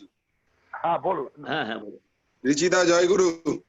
আপনি ভিডিওটা অন করুন, আপনার ভিডিওটা অন করুন। হ্যাঁ জয়গুরু। জয়গুরু দাদা। হ্যাঁ বলুন, প্রশ্নটা বলুন খুব শর্টে। সেদিন আমাদের দুর্গাপুরও এই ব্যাপার নিয়ে আলোচনা হয়েছিল, আলোকপাত হয়েছিল। বিভিন্ন জায়গাতে বিভিন্ন মায়েদের বিভিন্ন রকম প্রশ্ন থাকে এই ঠাকুর ভোগ নিয়ে। মানে যেটা একটা জল্পনার মধ্যেও তারা হয় বিভিন্ন ভাবে। আমাদের দুর্গাপুরেও বিভিন্ন মানুষ খড়গপুর থেকে বা বিভিন্ন জায়গা থেকে ফোন করেন নিয়ে, সেটা আমরা এখানে বলাই আর কি। তো আমার রিচিদার কাছে, শ্রদ্ধেয় রিচিদার কাছে অনুরোধ, যদি এই যে ঠাকুর ভোগ আমরা দিই, সেটা এই যে এখানে অনেকে হয়তো আছেন সেটা হয়তো সেই জায়গাটা হয়তো চিন্তা ভাবনা করেন না, বা কিভাবে ঠাকুরকে ভোগ দিতে হয়। আপনি যদি সেই ব্যাপারটা একটু উদ্বুদ্ধ করে তোলেন সকলের সামনে, তাহলে এখানে হয়তো অনেকে যারা সেটা জানে না, সেটা সুবিধা হবে। জয় গুরু। এটা আপনাদের প্রতিকৃতিতে ভোগ এবং বিগ্রহ না প্রতিকৃতি? এখানে তো বিগ্রহ। হ্যাঁ বিগ্রহে ভক্ত না কোথায় ভোগটা দেবে? মানে ঘরে যে নিয়ত, প্রতিনিয়ত যে আমরা মায়েরা যে ভোগ নিবেদন করে সেটা ঘরে মায়েরা দেন, তাদের খুব ভালো করেই জানা আছে কি কি দেবেন, সেটি জানার দরকার। আমি 1916 সালে, এই 2016 সালে এই জামালপুরে গেছিলাম বিহারে। সেখানে দীক্ষা দিবসে প্রয়োজনীয় বাবাই আমাকে পাঠিয়েছিলেন। তো সারাদিনে যা দীক্ষা হলো সন্ধ্যেবেলা প্রার্থনার আগে সেই প্রার্থনার জায়গা যেটা করা হয়েছিল সেখানে খানিকক্ষণ আগে 15 দেখছি যে এক একজন ঠোঙায় করে করে কি নিয়ে আসছে, ঠোঙায় করে করে, কাগজের ঠোঙায়। খবরের কাগজের ঠোঙায়। সেটা দেখতে পাচ্ছি না, আর খুলে দেখাটা বিধেয় নয়। হঠাৎ একজন দেখি যে তিনি কয়েকটা গাজরের টুকরো ঠোঙার থেকে বার করে আবার শেষ সেট করে দিচ্ছেন ঠিক। আর তার মধ্যে আমি তখন জিজ্ঞাসা করলাম যে গাজরের টুকরো কেন এনেছেন, গাজরের टुकड़ो কেন এনেছেন? বলে ठाकुर भोग के लिए। हिंदी আমরা ठाकुर भोग के लिए एक तो गाजर नहीं चलता है, दूसरी बात है कि ठाकुर जी का उम्र कितने हैं अभी 2016 সালে, আজ থেকে 17 বছর আগে, তার মানে ওই 116 বছর। 116 বছরে একজন বৃদ্ধ মানুষকে গাজরের টুকরো খাবে, এও বাহ্য, বাদাম ছোলা ভেজানো সব ঠোকার মধ্যে এগুলো বলে ঠাকুর তুমি খাও, আমার ইচ্ছা, আমার আদেশ, আমার যা কিছু তোমাকে করবো তুমি মেনে নিতে বাধ্য, তুমি তো ভক্তের ভগবান, ভক্ত যা পরিবেশন করবে। অবিবেকী অনুচর্যা, অস্বস্তি পোশাকি পাচক, এই কথাটি মনে রাখতে হবে। এবং ঠাকুর ভোগ দেওয়ার জন্য যে ব্যাপকে বিস্তারে দিয়ে কোনো লাভ হয়, এই জন্যই হয় না যে ঠাকুর যেটুকু খান সেইটুকুর মতো করেই দিলে ভালো, সেইটি পরিমিত। তিনি পরিমিত আহার করতেন এবং পরিমিত আহারেই তাকে ভোগের জন্য দেওয়া ভালো। এবং আমাদের তো বাড়ির ফটোতে আমরা কি দিতে পারি, আমি মিষ্টি ছানা দিতে পারি, ফল দিতে পারি, কিন্তু ফল কেটে যে দেব সেই কাটা অবস্থায় আমার কতটা শুদ্ধতা থাকলো না থাকলো সেটা আমার দেখতে হবে। সেই জন্য ছানা এবং মিছরি সব থেকে ভালো আমার মনে হয়, এইটি দেয়া আর এটাই ভাবে যদি রসগোল্লা নিবেদন করতে পারেন, রসগোল্লাও তার এটা চলছে, সেটাও চলছে একদম, এটাই মানে আমাদের এখানে এটাই বলা হয়। এবং আমি দেবেন না, সন্দেশ দেবেন না, সন্দেশে চালের গুঁড়ো থাকে মিক্সার করে। তারপরে রাংতা দেওয়া কোনো মিষ্টি দেবেন না, যেহেতু রাংতাটা ওই যে উপরিয়ে সেটা চামড়া দিয়ে উপরে পেটানো হয়, হ্যাঁ, ওটা আমাদেরই খাওয়া উচিত না, আপনারা কেউ খাবেন না রাংতা দেওয়া দিয়ে, এটাকে তবক দেওয়া মিষ্টি একদম খাবেন না আপনারা, কারণ ওটি কোন চামড়ার উপরে মুগুর দিয়ে পিটিয়ে পিটিয়ে ওইটাকে পাতলা করে, সেটি যদি দেখেন একেবারে আপনার ভমিট হয়ে যাবে একদম সব। এবং তার সাথে সাথে আরো এই যে যেগুলো ফল টল গুলো চলে না, যে শক্ত ফল, সেগুলো এই বুড়ো মানুষটা খেতে পারবেন না, 133 বছর বয়স। একটু আমি ভাবি না কেন আমার বাড়ির দাদু এখনো আমাদের মধ্যে আছেন, তিনি থাকবেন চিরকাল, তার যেটা অ্যাকচুয়ালি আমাকে যারা যারা প্রশ্ন করেছিল আপনার ওই লাস্টের উত্তরটাই আমি তাদেরকে দিয়েছি যে সবসময় ফল বা এগুলো দেওয়া যায় না। ঠিক আছে, ঠিক আছে। তপনদা, সবাইকে অনুরোধ করবেন যে আজকের টপিকস এর উপরেই আমাদের যেন প্রশ্ন উত্তর হয়। আর 6:45 বাজে, রিচিদাকে এবার ছেড়ে দিন, এবার রাজেশ দাকে এবার ছাড়বো। আমরা আর এখন কোনো প্রশ্ন নেব না, মানিক সব সাউন্ডটাকে মিউট করে দাও। আমরা রিচিদাকে আমার কিছু বলার নেই। আমাদের আজকে ইউনাইটেড ওয়েব সৎসঙ্গ জুমের পরিচালনায় যে সৎসঙ্গ নাম সংকীর্তন, তাতে তিনি আজকে আমাদেরকে সময় দিয়েছেন, সেই জন্য আমরা খুব কৃতজ্ঞ তার কাছে। তিনি তার ঠাকুরের আতুল চরণে তার সর্বাঙ্গী ইষ্টচ্ছল জীবন আমরা প্রার্থনা করি। আমার একটা কথা নিবেদন ছিল, আমার একটা কথা বলার হচ্ছে, আজকে যে আমার পরম পূজ্যপাদ শ্রী শ্রী দাদার এই পূর্ণ জন্মতিথি উৎসব উপলক্ষে আমাদেরকে একত্রিত করেছেন আপনারা, এবং আমাকে সেই ইষ্ট পূজার যে সুযোগ দিয়েছেন, আমি জন্ম জন্ম ধরে তার জন্য ধন্য হলাম। আমি আর কৃতকৃতার্থতা আমি প্রকাশ করলাম। আপনারা দয়া করে আবার আমাকে স্মরণ করলে আবার আমি আসবো যদি উপযুক্ত মনে হয়। আগে আগে আগে আপনি ভালো থাকুন, আপনি সুস্থ থাকুন, আমাদের মধ্যে এইভাবেই আপনি ঠাকুরের প্রিয় পরমের কথা আপনি পরিবেশন করুন, আমরা শুনে মুক্ত হই, কৃত হই। এবার আমি অনুমতি চাইছি। আগে আগে আগে আগে আগে এরপর আমরা আমাদের মধ্যে আরেকজন ইষ্ট প্রসঙ্গের জন্য আমরা আজকে আরেকজন আলোচক আছেন, বিশিষ্ট আলোচক, যিনি আমাদের আগরতলার একটা বড় হসপিটাল আপনারা জানেন, জেবি হসপিটাল, সেই হসপিটালের তিনি বিশিষ্ট চিকিৎসক। তার জীবনটা অনেক কঠিনতম জীবন, শুধু সাধারণ জীবন নয়। তিনি এই আগরতলাতে এমন অনেক জায়গা আছে, বিশেষ করে মানিকনগরের মতো একটি জায়গা যেখানে উগ্রপন্থী এলাকা, একবার তাকে সেখানে পোস্টিং দিতে হয়েছিল, এবং তিনি যেখানে গিয়েছিলেন তার ঘটনা যা শুনি তাতে আমাদের সত্যি খুব কষ্ট হয় যে ওই রকম একটি জায়গায় হসপিটালে তার ডিউটি পড়েছিল, সেখানে নেই কোনো লোকসংগ্রহের কাজ, সেখানে নেই কোনো সৎসঙ্গী মানুষ, একা সেখানে গিয়ে আচার্যদেবের আশীর্বাদ দিয়ে, বাবাইদের আশীর্বাদ নিয়ে সেখানে গিয়ে উপস্থিত হলেন। ভীত সন্ত্রস্ত হয়ে পৌঁছলেন বটে, কিন্তু তাকে মাথায় নিয়ে তিনি যে কাজ সেখানে করলেন, যে উৎসব করলেন, যে দীক্ষা করলেন, যে অর্ঘ্য কালেকশন করলেন, সবাইকে একত্রিত করতে পারলেন, সেটা পরম পিতার অশেষ কৃপা না থাকলে বোধহয় তিনি এই কাজ করতে পারতেন না। এই কাজ তিনি করেছেন ত্রিপুরার সেই একটি উগ্রপন্থী এলাকার ওই জায়গায়, যেখানে প্রত্যেক দিন মানুষ খুন হতো, সেই ঘটনা তার শুনেছি। আজকে সেই ব্যক্তিত্ব ডাক্তার রাজেশ চৌধুরী, সহপ্রতিনিধিক, তিনি আজকে আমাদের মধ্যে আগরতলা ত্রিপুরা থেকে আছেন। তিনি 25 মিনিট আজকে আমাদের মধ্যে ইষ্ট প্রসঙ্গ করবেন। শ্রদ্ধেয় রাজেশ দা। তপন দা, Okay. আমি একটু বাড়তি দুটো কথা আপনার অনুমতি নিয়ে বলতে চাই। হ্যাঁ, বলুন বলুন। সেটা হচ্ছে যে আপনারা এখানে যারা উপস্থিত আছেন, আপনারা রাজেশ দার কথা মনোযোগ সহকারে শুনবেন। যারা প্রশ্ন করতে সুযোগ পাননি তারা প্রশ্ন করতে পারবেন। রিচিদার কথার উপরে বা রাজেশ দার কথার উপরে টোটাল প্রশ্ন এক জায়গায় করে রাখবেন, ঠিক করে রাখবেন। আপনারা রাজেশ দা সব প্রশ্নের উত্তর দেবে, কিন্তু অযথা আমরা যে কারণে আজকে এই অনুষ্ঠানের টপিকসটা বেছেছি, সেই টপিকসের বাইরে কেউ প্রশ্ন করে সময় নষ্ট করবেন না। আরেকটি কথা আপনাদেরকে জানিয়ে রাখি যে আজকে যে মানুষটি সঞ্চালনা করছে, আজকে দীর্ঘ 7 দিন ধরে অসুস্থতার জন্য তিনি এই সঞ্চালনার কাজটি করতে পারছিলেন না। আপনারা হয়তো অনেকে জানেন, অনেকে জানেন না।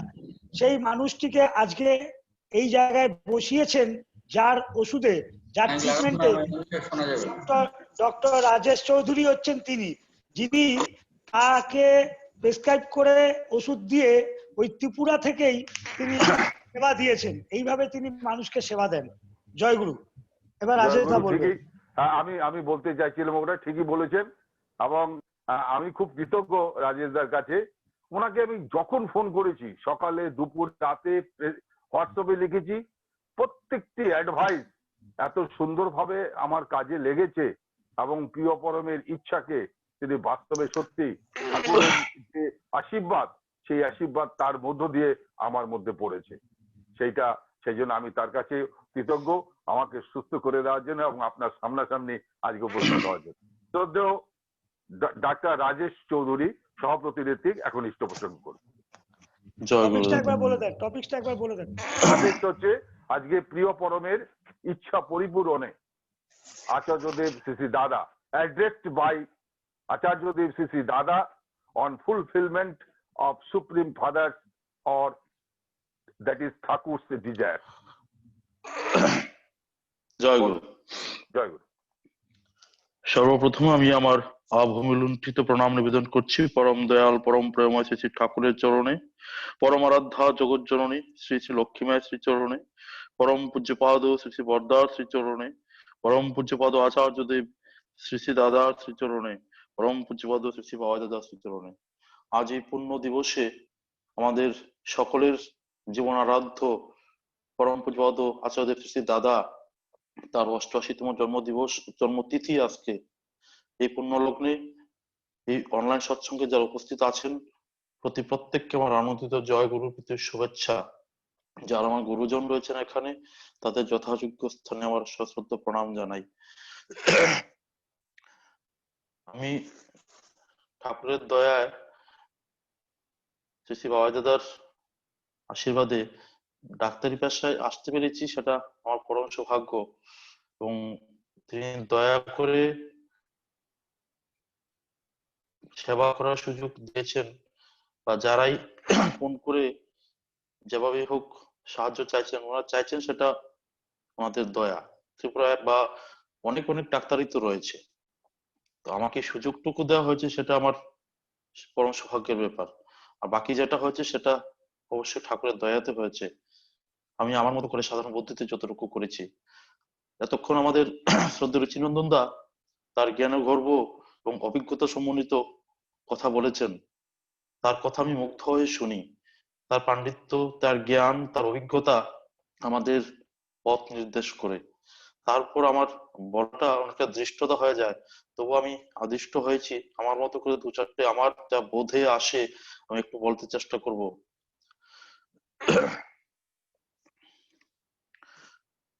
আমরা যারা শ্রী শ্রী ঠাকুরের চরণে আশ্রয় পেয়েছি,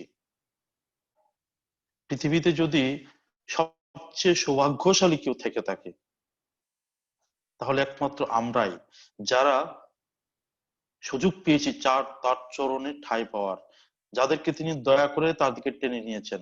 কারণ সারা পৃথিবীতে বর্তমানে 780 কোটি লোক আছে, তার মধ্যে মাত্র 3 কোটি লোক সেই সুযোগ পেয়েছে, আর আমি সেই সিলেক্টেড 3 কোটি লোকের মধ্যে একজন।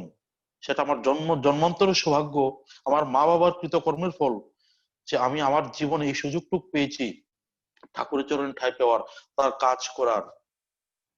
এবং আজকে ভগবান শ্রীকৃষ্ণকে সারা পৃথিবী ঈশ্বর রূপে পূজা করে, ভগবান রামচন্দ্রকে সারা পৃথিবী ধর্ম মত নির্বিশেষে পূজা করে, জেসাস খ্রিস্টকে সারা পৃথিবী ঈশ্বর রূপে পূজা করে। এমন একদিন আজকে থেকে 100-200 বছর পরে আচার্যদেব শ্রীশ্রী দাদাকে সারা পৃথিবী ঈশ্বর রূপে পূজা করবে, দল মত সব নির্বিশেষে। কিন্তু তখন আমরা বলতে পারবো যে আমরা সেই সিলেক্টেড পার্সন যারা তার দেহ ধারণকালে তার ইচ্ছা পরিপূরণে আমরা নিজেদেরকে যুক্ত করতে পেরেছি। তাহলে আমরা হচ্ছে সৌভাগ্য, পৃথিবীতে আর কেউ নেই। সেই বিলুনিয়ার অনেক থাকতে পারে, অনিল আম্বানির অনেক অনেক কোটি কোটি টাকা থাকতে পারে, অনেকের খ্যাতি থাকতে পারে, অনেক কিছু থাকতে পারে, কিন্তু এই যে সৌভাগ্য, এই জীবনকালে তার কাজ করে নিজের জীবনটাকে ধন্য করার, সেই সৌভাগ্য কিন্তু বাকি সমস্ত কিছুর কাছে উচ্চ, বাকি সমস্ত কিছু তার কাছে একদম কাছে আসতে পারবে না। তো আমরা পৃথিবীর সবচেয়ে আনন্দময় মানুষ, কারণ মানুষের জীবনে আনন্দ কখন বিঘ্ন হয়, যখন তার জীবনে একটা অনিশ্চয়তা ঘিরে ধরে, যখন তার ভবিষ্যৎ নিয়ে ভয় কাজ করে, যখন সে প্রবৃত্তিমুখী চলনে চলে তার আনন্দটাকে নষ্ট করে ফেলে। কিন্তু আমাদের জীবনে সে আনন্দের খাকতে নেই, কারণ আমরা প্রতিনিয়ত সে আনন্দ ঘন পুরুষের সংস্পর্শে আছি। আমরা শ্রী শ্রী ঠাকুরের দীক্ষা নিয়েছি, তাকে হয়তো স্বচক্ষে দেখতে পারি না, কিন্তু আচার্য শ্রী শ্রী দাদা দেওঘরে বসে আছেন। আমরা যারা ছোটবেলায় শ্রী শ্রী ঠাকুরের কথা শুনেছি, তার বই পড়েছি, গল্প শুনেছি, শুনে শুনে শ্রী শ্রী ঠাকুর সম্পর্কে আমাদের একটা কল্পনার জগতে একটা ছবি হয়েছে।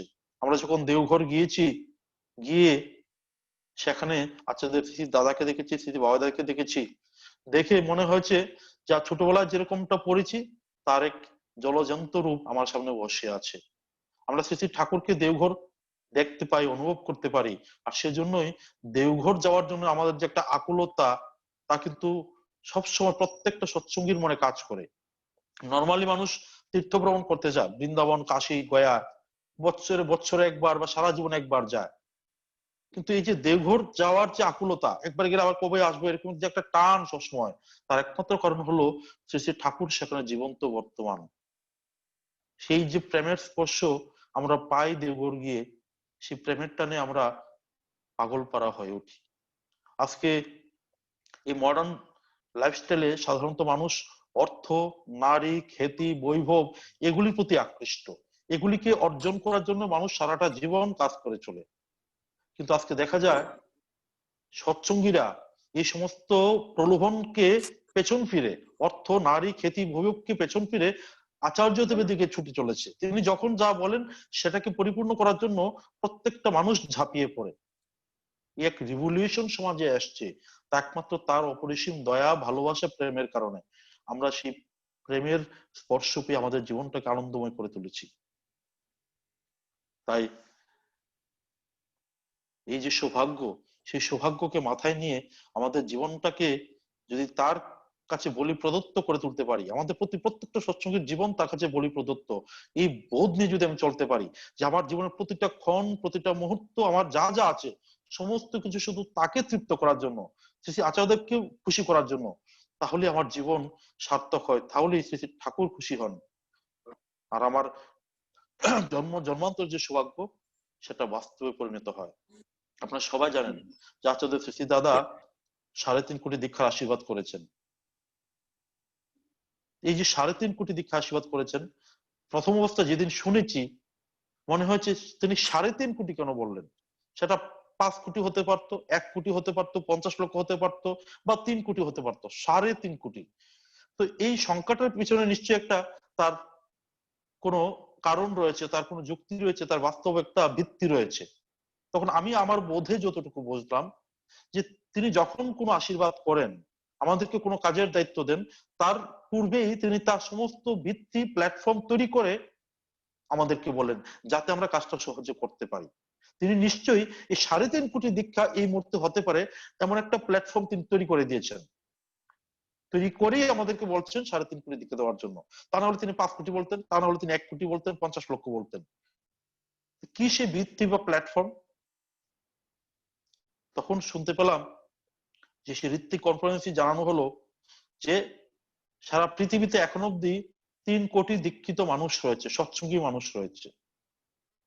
এই 3 কোটি মানুষ যারা এখন অব্দি শ্রী শ্রী ঠাকুরের চরণে ঠাঁই পাওয়ার সুযোগ পেয়েছে, প্রত্যেকটা মানুষ যদি নিয়ত ইষ্টভীতি পরায়ণ হয়ে চলে, নিয়ত নাম ধ্যান পরায়ণ হয়ে চলে, সকাল বিকাল প্রার্থনা করে সৎসঙ্গের মূল স্রোতের সাথে যুক্ত থাকে, আচার্য কেন্দ্রিক হয়ে চলে, তাহলে স্বতঃস্ফূর্ত ভাবে সে যাজনমুখর হয়ে উঠবে।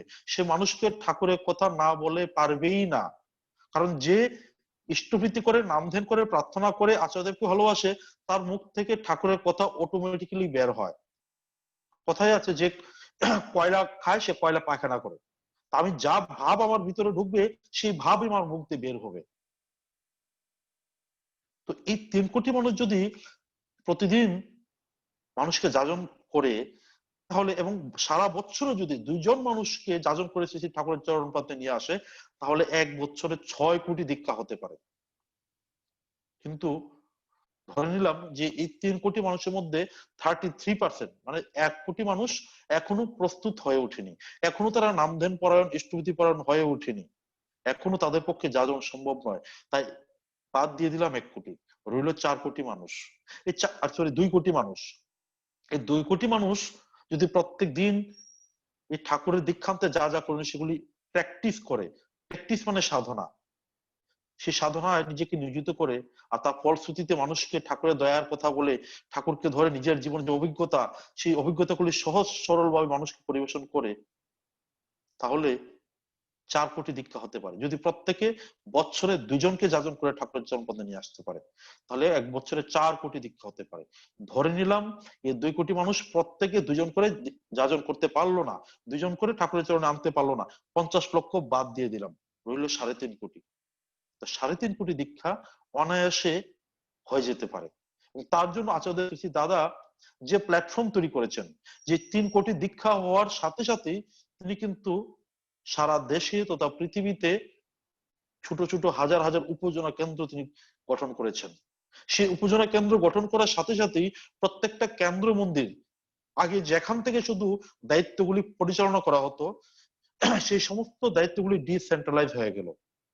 এক একটা কেন্দ্র মন্দিরের অন্তর্গত এলাকায় কর্মীর সংখ্যা অনেক বেড়ে গেল, কারণ এক একটা উপজেলা কেন্দ্র যার বাড়িতে করা হয়েছে সেখানে অন্তত একজন হলে কর্মী তৈরি হয়েছে, যার বাড়িতে হয়েছে সে অন্তত ঠাকুরের কাজ করার জন্য বেরিয়ে আসবে।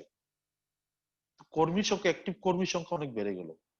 হয়তো বাস্তব কথা যেটা, প্রত্যেক কেন্দ্র মন্দিরে আমরা যতগুলি উপজেলা কেন্দ্র হয়েছে হয়তো সবগুলি অ্যাক্টিভ নয়, কিন্তু কিছু তো অ্যাক্টিভ কর্মী তৈরি হয়েছে, বাকিদেরকে আমরা চাইলেই করতে পারি।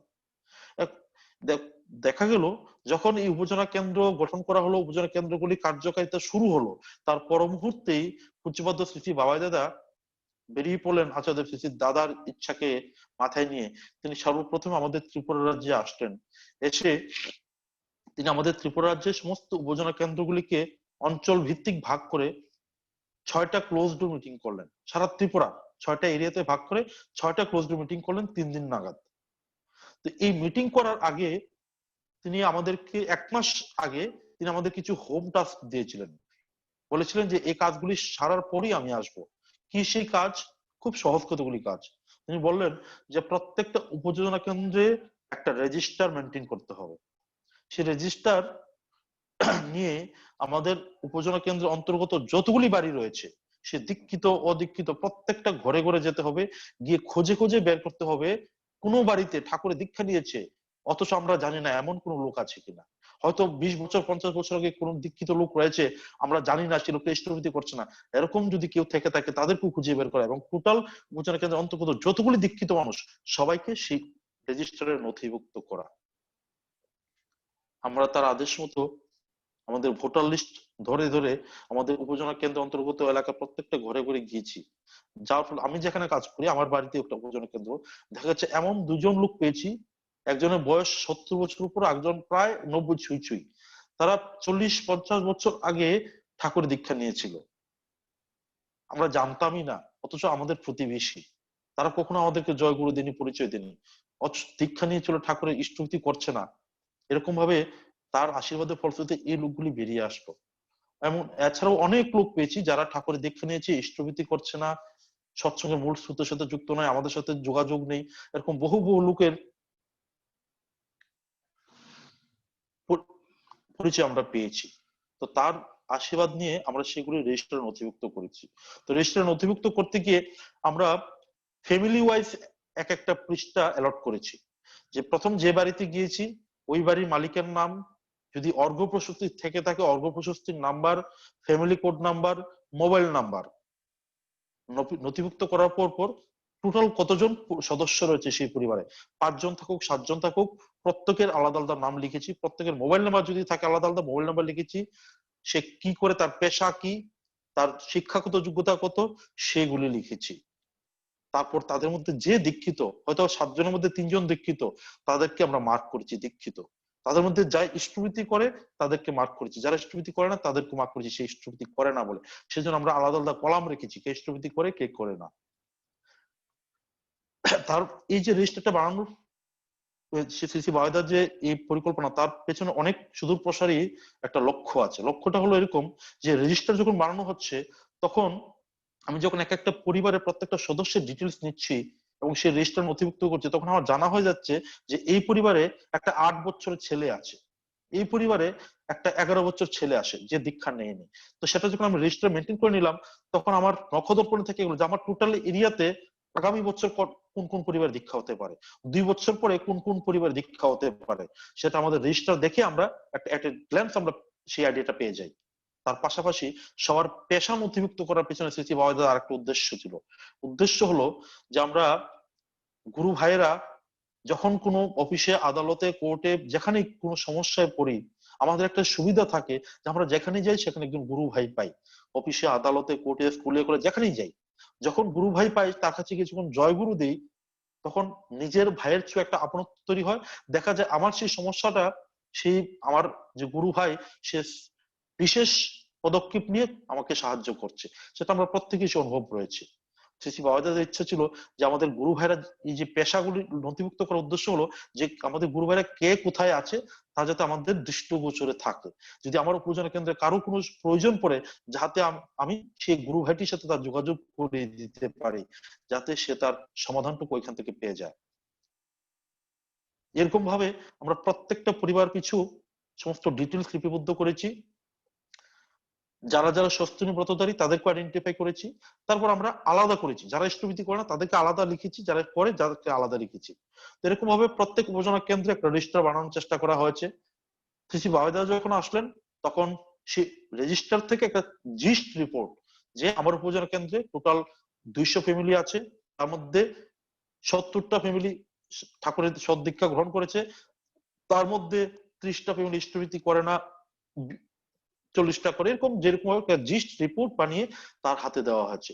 তিনি সে রিপোর্ট ধরে ধরে প্রত্যেকটা উপজেলা কেন্দ্রের যিনি কর্মী তার সাথে সরাসরি কথা বলেছেন, তার একটা প্রত্যেকটা উপজেলা কেন্দ্রের বাস্তব ভিত্তি সম্পর্কে জেনেছেন। সমস্ত কিছু জানার পর তিনি প্রত্যেকটা সভাতে উপজেলা কেন্দ্রের কর্মীদের উদ্দেশ্যে কিছু নির্দেশ দিলেন।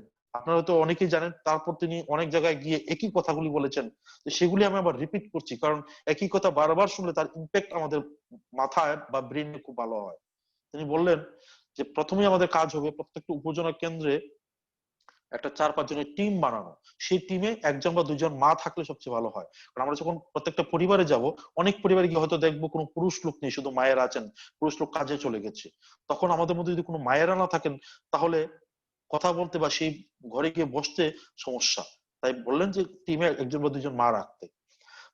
এই যে টিম তাদের কাজ হবে যে কোনো বন্ধের দিনগুলিতে বা যখনই সময় পাবে তাদের সুবিধা মতো তখন তারা বেরিয়ে পড়বে। প্রথমে যে পরিবারগুলি ইষ্টভীতি করছে না, লিস্ট ধরে ধরে তাদের ঘরে ঘরে যাওয়া, গিয়ে তাদের সাথে সৌহার্দ্যপূর্ণ হৃদ্যতাপূর্ণ ব্যবহারের মধ্যে দিয়ে আত্মীয়তার সম্পর্ক স্থাপন করে তারা কেন ইষ্টভীতি করছে না সেই কারণটুকু অনুধাবন করা, তারপর তাকে ইষ্টভীতি করতে উদ্বুদ্ধ করা।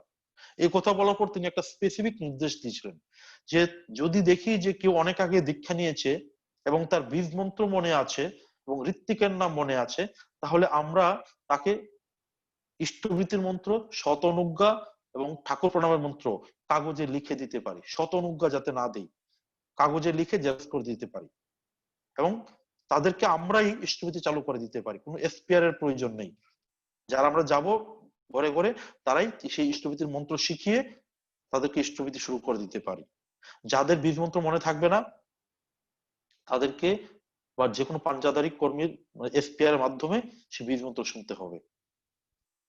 তো তার সে নির্দেশ পেয়ে আমরা প্রত্যেক ঘরে ঘরে যারা ইষ্টভীতি করছে না, যাদের বীজ মন্ত্র মনে আছে, ঋত্বিকের মনে আছে, তাদেরকে আমরা সাথে সাথে ইষ্টভীতি শুরু করে দিয়েছি। যাদের মনে নেই বীজ মন্ত্র তাদেরকে আমরা লিপিবদ্ধ করে রেখেছি। পরবর্তী সময় একজন ঋত্বিক তাদেরকে নিয়ে গিয়ে তাদেরকে আবার ইষ্টভীতি চালু করা হয়েছে। তো ইষ্টভীতি কেন করে না সেই কারণটুকু অনুধাবন করতে গিয়ে দেখেছি অধিকাংশ ক্ষেত্রে খুব সিলি কারণ। সে কারণটুকু অধিকাংশ ক্ষেত্রে যেটা দেখলাম যে মাস দীক্ষার সময় একসাথে অনেক লোক 100-150 লোক বসে দীক্ষা নিয়েছে বা 40-50 জন বসে দীক্ষা নিয়েছে, তখন ঋত্বিক দাদা কি বলেছেন সামনে থেকে সে পেছনের লোকগুলি ঠিক করে বুঝতে পারেনি, শুনতে পারেনি। দীক্ষা নেওয়ার সময় নিয়েছে, পরবর্তী সময় লজ্জায় কাউকে সে জিজ্ঞেস করেনি বা আমরাও তাকে গিয়ে দ্বিতীয়বার বুঝিয়ে বলিনি, সেটা আমাদের অপরাধ হয়েছে। কিন্তু তার ভেতরে ইষ্টভীতি করার একটা আকাঙ্ক্ষা আছে, কিন্তু ওই যে একটা কমিউনিকেশন গ্যাপ রয়ে গেছে সে কারণে সে করতে পারছিল না। আমরা যখন তাকে বললাম ইষ্টভীতি করার কথা, সে অত্যন্ত খুশি হয়ে ইষ্টভীতি শুরু করলো। সেই কাজ করতে গিয়ে আমাদের একটা ছোট্ট এক্সপিরিয়েন্স হয়েছে, সেটা আপনাদের সাথে শেয়ার করলে আপনাদের খুব লাভ হবে।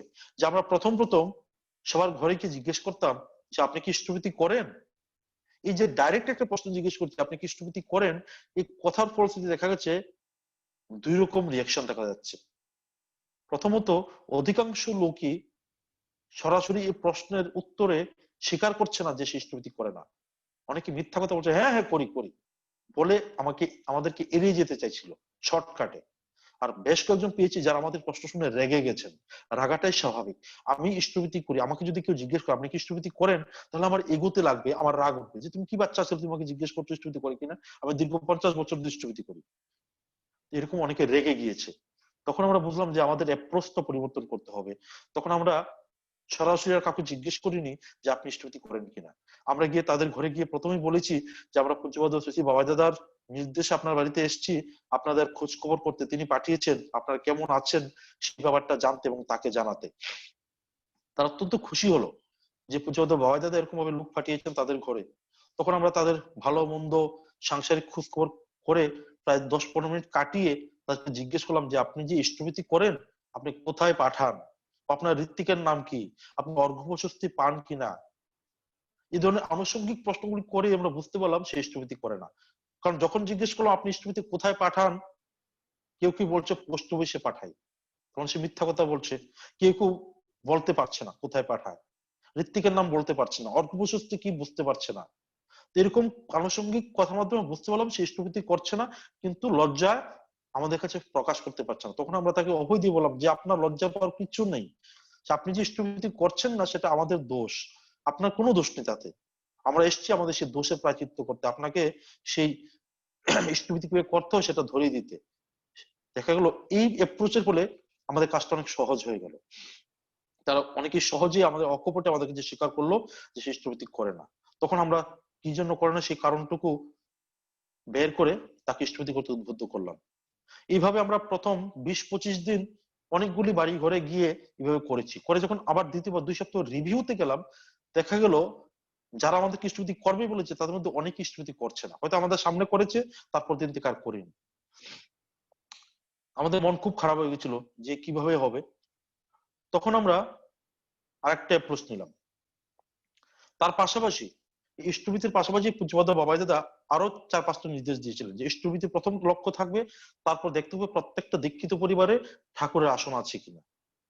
ঠাকুরের আসন মানে অন্তত শ্রী শ্রী ঠাকুর, শ্রী শ্রী বর্মা, শ্রী শ্রী বরদা এবং শ্রী আচার্য শ্রী দাদা অন্তত 4খানা প্রতিকৃতি যাতে থাকে, এবং আসনে কালী, দুর্গা, মহাদেব, লক্ষ্মী, সরস্বতী বিভিন্ন দেবদেবীর ছবি বা মূর্তি শ্রী শ্রী ঠাকুরের আসনে যাতে না থাকে। যদি রাখতেই হয় আলাদা অন্য কোনো আসনে রাখবে, ঘরের দেয়ালে রাখবে, অন্য কোথাও, কিন্তু ঠাকুরের আসনে শুধু তিনি থাকবেন। ঠাকুর এক এবং অদ্বিতীয়, এই বোধটুকু যাতে প্রত্যেকটা সৎসঙ্গীর মনে থাকে তিনি বললেন সবাইকে বলে দেওয়ার জন্য। সেই আসনের পাশাপাশি বলেন প্রত্যেকটা দীক্ষিত পরিবারে গিয়ে বলতে যে অন্তত 10 মিনিট যাতে প্রত্যেকে নাম ধ্যান করে, অন্তত 10 মিনিট। যে করছে না, করার অভ্যেস নেই, সে যাতে ইষ্টভীতি করার আগে অন্তত 10 মিনিট নাম ধ্যান করে তারপর ইষ্টভীতি করে। সকালবেলা প্রার্থনা করার অভ্যেস যদি নাও থাকে, অন্তত শুক্রবার দিন যেতে পারি সবাই একসাথে প্রার্থনা করে। বিকেলবেলা যে যেখানে থাকুক, অফিস, আদালতে, বাজারে, হাটে, যদি বাড়িতে থাকে বাড়িতে বসে করবে, তাহলে যে যেখানে থাকে সেখানে বসেই করবে, কিন্তু করবে অবশ্যই। প্রার্থনা করার অভ্যেস যাতে প্রত্যেকে গড়ে তোলে। তিনি তারপর বললেন প্রত্যেকটা দীক্ষিত পরিবারে অন্তত শ্রী শ্রী ঠাকুরের সত্যানুসরণ বইখানা যাতে থাকে, পরিবারের সবাই সেই বইয়ের অন্তত 2টা লাইন যাতে প্রত্যেকদিন পাঠ করে, সেই লাইনের অর্থ অনুধাবন করে তার নিজের চরিত্রগত করতে চেষ্টা করে। বললেন যে প্রত্যেকটি সৎসঙ্গী পরিবার রাতের খাবার যাতে একসাথে বসে আহার করে, রাতের খাবার খেতে খেতে সারাদিনে গল্প গুজব করবে, গল্প করতে করতে হাতের এঁটো শুকিয়ে যাবে, তারপর সবাই মিলে থালা বাসন একসাথে ধোবে, তারপর ঘুমাতে যাবে। তাতে পরিবারের মধ্যে শান্তি, সম্প্রীতি, ভালোবাসা বৃদ্ধি পাবে। সবার শেষে তিনি বললেন যে প্রত্যেকটা সৎসঙ্গী পরিবার সারা বছরে যাজন করে একজনকে শ্রী শ্রী ঠাকুরের চরণ পাতে নিয়ে আসবে। এই ছিল তার স্পেসিফিক নির্দেশ। আমরা প্রথম ইষ্টভীতির কথা মানুষকে বলেছি, আসনের কথা বলেছি, নামধানের কথা বলেছি, বলে যখন 2-3 সপ্তাহ রিভিউতে গেলাম দেখলাম অনেক লোকের উপর আমাদের কথাগুলো কোনো এফেক্ট হয়নি। তখন আমরা ভাবলাম যে কিভাবে কি করা যায়। তখন আমরা আমাদের মন্দিরে প্রচুর 1 টাকার কয়েন রয়েছে, আমরা সেই কয়েনগুলি ব্যাগে করে নিলাম, সাথে কটু, একটা লাল কটু, নীল কটু, অনেকগুলি সেট একসাথে নিলাম। সাথে দীক্ষার সময় যে শ্রী শ্রী ঠাকুর, শ্রী শ্রী বর্মা, আচার্য শ্রী শ্রী দাদা, শ্রী শ্রী বর্দার 4টা প্রতিকৃতি দেওয়া হয় ছোট ছোট, সেগুলিকে আমরা খুব কম খরচে বাঁধিয়ে, আলাদা আলাদা বাঁধিয়ে 4টা ছবি প্রায় 120 থেকে 140 টাকার মধ্যে হয়ে গেল। তার সাথে সাদা কাপড়ের টুকরা আধা মিটার, এগুলি আমরা অনেকগুলি সেট ব্যাগে করে নিলাম। সাথে সত্যানুসরণ বই, উপাসনা বই, প্রার্থনার রেকর্ডিং, এগুলির সাথে করে নিলাম। এবার এগুলি নিয়ে আমরা 4-5 জন প্রত্যেকটা পরিবারে গেলাম। যাদের ইষ্টভীতি করার ইচ্ছে হলো, যারা ইষ্টভীতি আমাদের সামনে করলো, তাদেরকে আমরা 30টা করে 1 টাকার কয়েন সাথে 2টো কোটও দিলাম। যাদের ঘরে ঠাকুর আসন নেই তাদেরকে আমরা আগে বলেছিলাম আসনের কথা, কিন্তু কোত্থেকে আসন কিনবে, কত দামের কিনবে, কোথায় রাখবে, ছবি কোথায় পাবে, এই সমস্ত বিভিন্ন চিন্তায় সে আসন করেনি। তখন আমরা তাদেরকে বললাম যে আমাদের কাছে খুব কম খরচে ঠাকুর আসন বানানো রয়েছে, আপনার চাইলে আমাকে দিতে পারি। তারা অত্যন্ত খুশি হয়ে রাজি হলো।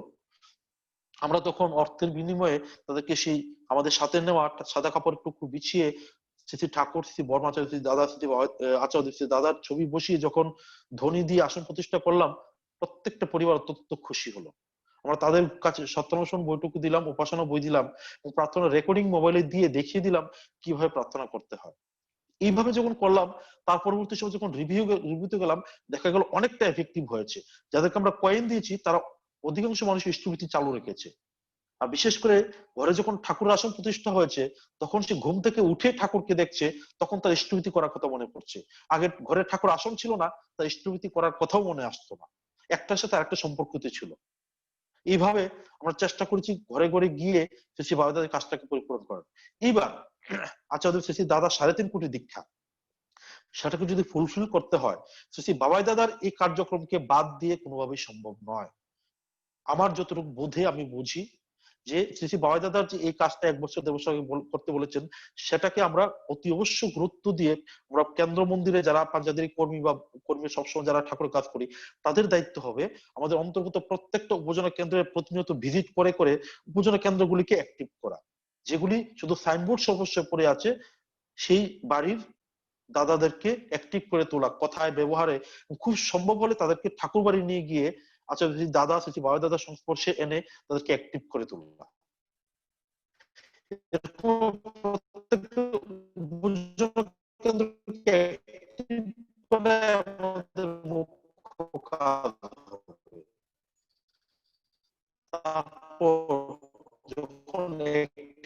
হবে তখন বলছি বক্তাদের যে নির্দেশ বিধি সেটাকে শুরু করে দিতে হবে। ঘরে ঘরে গিয়ে নেটটা একটু গন্ডগোল করছে। যদি ইষ্টভৃতি পরায়ণ করে তুলতে পারে, নাম ধ্যান পরায়ণ করে তুলতে পারে, প্রার্থনা পরায়ণ কোনো কথা আসছে না। তুলতে পারে, রাজেশ দা, আপনার কথাগুলো কেটে যাচ্ছে। তুলতে পারে।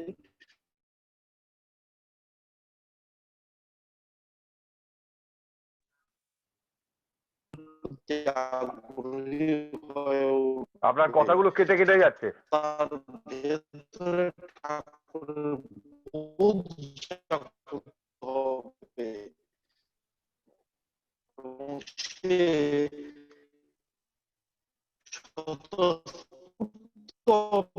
জাগরণশীল হয়ে উঠবে। না, কথাগুলো কেটে কেটে যাচ্ছে রাজেশ দা। ঠাকুরের কথা বলবে যখন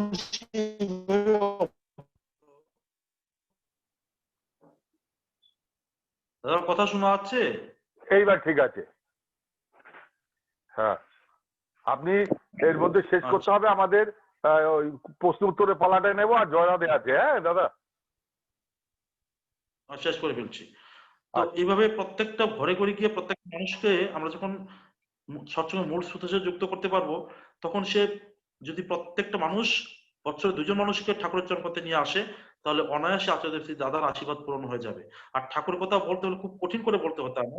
আমার জীবনে যা অনুভূতি তা সহজ সরল ভাবে যদি মানুষকে বলি, তাতেই মানুষ আকৃষ্ট হয়। এরকম ভাবে যদি আমরা এগোই, তাহলে আমার যতটুকু বোধ তা সেভাবেই আচার্য শ্রী দাদার আশীর্বাদ আমরা পূরণ করতে পারবো, তার মুখে হাসি ফোটাতে পারবো। এবং এই 3.5 কোটি দীক্ষা মাত্র শুরুয়াত, এরপরে আরো অনেক অনেক দীক্ষা হতে হবে। কারণ শ্রী ঠাকুর আজকে থেকে 100 বছর আগে 10 কোটি বলেছেন। সেই সময় যে জনসংখ্যা ছিল তার তুলনায় বর্তমান জনসংখ্যা অনেক বেড়ে গেছে। তো সেই 10 কোটি টার্গেটও অনেক বেড়ে গেছে। আমাদের আরো অনেক কাজ করতে হবে। আমরা প্রতিনিয়ত প্রতিক্ষণ তার এই আশীর্বাদকে মাথায় নিয়ে যদি বেরিয়ে পড়ি, তৎপর থাকি, তাহলে অবশ্যই তার ইচ্ছা পূরণ হবে। আমি এখানেই রাখছি। যারা এতক্ষণ আমার কথাগুলি শুনলেন, প্রত্যেককে আনন্দ জয় গুরু জানিয়ে আলোচনা এখানে। জয় গুরু। জয় গুরু। রাজেশ দা, আপনারা শুনলেন যে তার যে রাজেশ দা যে ইষ্ট প্রসঙ্গ করলেন প্রিয় পরমের ইচ্ছা পরিপূরণে আচার্য দেব শ্রী শ্রী দাদা এই সাবজেক্টের উপরে খুব বাস্তব উপযোগী তার নিজস্ব অভিজ্ঞতা, ফিল্ড ওয়ার্কে কাজ করতে গিয়ে যে সমস্যার সম্মুখীন হয়েছেন তা তিনি বিস্তারিতভাবে আমাদের কাছে পরিবেশন করলেন। আশা করি এটা আমাদের খুব কাজে লাগবে। এখন এর উপরে যদি কারো কোনো প্রশ্ন থাকে আপনারা রেইজ হ্যান্ড করবেন। রেইজ হ্যান্ড দেখে আমরা তাদেরকে তার রাউন্ডটাকে আমরা খুলে দেবো। হ্যাঁ, সিদ্ধার্থ কুমার রায়, মানে খুলে দাও সিদ্ধার্থটা, লাইনটা খুলে দাও। সিদ্ধার্থ বলুন। সদ্য রাজেশ দা, আপনি আসলে যেটা তখন দা বললেন ভেরি প্র্যাকটিক্যাল, একেবারে ফিল্ড লেভেলে এটা আপনি বলেন, মানে আসলে এটা খুব আমাদেরকে মানে আমরা উৎসাহিত হই, উদ্বুদ্ধ হই। ও আমি একটু শঙ্কার বিষয়ে সেদিন একটু আলোচনা করছিলাম এই প্ল্যাটফর্মে, যে 3.5 কোটি মানে পরিসংখ্যানটা সারা বিশ্বে এখন টোটাল আমাদের ডিভোটি মানে যারা মন্ত্র গ্রহণ করেছেন সৎ মন্ত্র, এই সংখ্যাটা আমাদের জানা আছে কিনা টোটাল স্ট্যাটিস্টিক্স মানে সারা ওয়ার্ল্ডের সাপেক্ষে। আর যেটা 3 কোটি বলছি, তাহলে টোটাল 3 কোটি যদি হয় টোটাল, তাহলে সামনে কি আমার 3.5 কোটি টার্গেট, না 3 কোটির সাথে 50 লক্ষ যোগ করে টার্গেট? এরকম একটা মানে প্রশ্ন আমরা সেদিন একটু মানে আলোচনা করছিলাম, কিন্তু এটা ক্লিয়ার না ইনফরমেশন। আর প্র্যাকটিক্যাল ফিল্ডের কথা তো আপনি বললেন, আমি ওই পরিসংখ্যানটি জাস্ট আর কি এটা জানতে চাচ্ছিলাম। জয় গুরু। রাজেশ দা, এই ব্যাপারটা নিয়ে অনেকেই কনফিউশন প্রকাশ করেছে। তারপর আমি দেওঘর আমাদের ভাইস প্রেসিডেন্টকে জিজ্ঞেস করেছি, ঋত্বিক অফিসে জিজ্ঞেস করেছি। তো সেখান থেকে স্পষ্ট আমাকে বলা হয়েছে যে 3 কোটি দীক্ষা অলরেডি হয়েছে, তারপরে আরো 3.5 কোটি, মানে টোটাল 6.5 কোটি দীক্ষা হবে। ওকে ওকে, থ্যাংক ইউ। জয় গুরু। আর কেউ আছেন? আর কেউ আছেন? রেইজ হ্যান্ড করবেন, দয়া করে রেইজ হ্যান্ড করবেন, তাহলে তার সাউন্ডটা খুলে দেওয়া হবে। হ্যাঁ, জয় গুরু। বলো, খুব সংক্ষেপে করবে। হ্যাঁ, আমি কৌশিক মন্ডল, আমি ভূপতিনগর সৎসঙ্গ অধিবেশন কেন্দ্র থেকেই বলছি। শ্রদ্ধেয় রাজেশ দা, জয়গুরু। আপনি কি করেন একটু বলেন।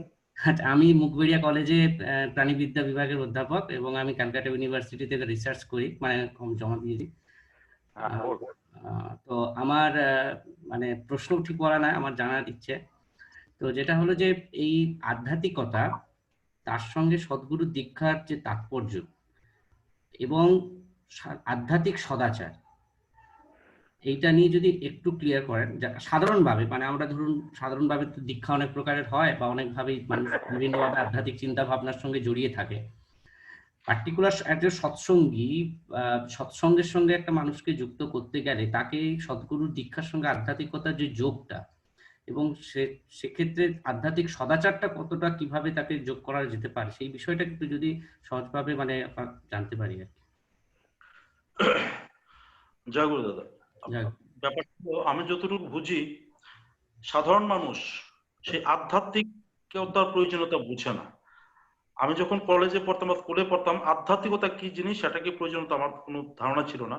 কিন্তু একটা জিনিস ক্লিয়ার, যে একটা রিক্সাওয়ালা হোক, ঠেলাওয়ালা হোক, বা খুব বড় অফিসার হোক, মন্ত্রী, সবাই বাঁচতে চায়, আনন্দ সহকারে বাঁচতে চায়, এটা সত্য কথা। এবার সেই আনন্দ এবং বেঁচে থাকা, বেড়ে ওঠা, সেটা কিভাবে করলে যথাযথ সেটা অনেকে জানা নেই। শ্রী শ্রী ঠাকুরকে এক বিশিষ্ট ভদ্রলোক গিয়ে জিজ্ঞেস করলেন যে ঠাকুর, আপনার শিষ্যরা সবাইকে বলে বেড়ায় দীক্ষা নিলে উন্নতি হয়, তো ঠাকুর আমার তো জীবনে যা যা পাওয়ার সব পেয়ে গেছি, আমার শিক্ষাগত যোগ্যতা সর্বোচ্চ রয়েছে, আমার একটা প্রতিষ্ঠানের আমি অধিকর্তা, আমার পরিবারের স্ত্রী পুত্র কন্যা নিয়ে আমি খুব ভালো আছি, যথেষ্ট অর্থ রয়েছে, আমার ঠাকুর দীক্ষা নেওয়ার কি ইচ্ছা, আমার আর কি দরকার, আমার তো কোনো প্রয়োজন নেই, আমি কেন দীক্ষা নেব? ঠাকুর হেসে বললেন, তোমার দীক্ষা না নিলেও চলতো যদি না ঈশ্বর তোমার মধ্যে বৃত্তি প্রবৃত্তিগুলি ঢেলে দিতেন। তুমি যতই কেষ্টবিষ্টু হও, যতই শিক্ষিত আর পণ্ডিত হও, তোমার মন মস্তিষ্কে সেই বৃত্তি প্রবৃত্তি যখন চেপে বসে, তখন তোমাকে ভূতে ধরা মানুষের মতো, বেকুবের মতো টেনে নিয়ে জাহান্নামের গর্তে ফেলে দেয়। তুমি তোমার এই সেই বৃত্তি প্রবৃত্তির আবেশতার সামনে তোমার সমস্ত জ্ঞান, সমস্ত পাণ্ডিত্য অবশ হয়ে থাকে, তুমি বুঝতে পারো না তুমি যে ধ্বংসের মুখে চলছো। প্রবৃত্তির অধীনতা থেকে নিজেকে মুক্ত করতে হলে একটাই রাস্তা, নিজেকে যুগোপযোগী জীবন্ত আদর্শের সাথে যুক্ত করা। আর সেই যুক্ত করার প্রাথমিক উপায় হলো সৎ দীক্ষা। ভগবান রামকৃষ্ণদেব আরো সহজ করে বলেছেন যে একটা কলা গাছের আটির উপরে যদি আমি একটা দড়ি দিয়ে গিট দিই, আর সেই গিটটাকে ঢিল করতে হয়, তাহলে একটা সহজ উপায় হলো সেই গিটের উপরে আরেকটা দড়ি দিয়ে টাইট করে গিট দেওয়া।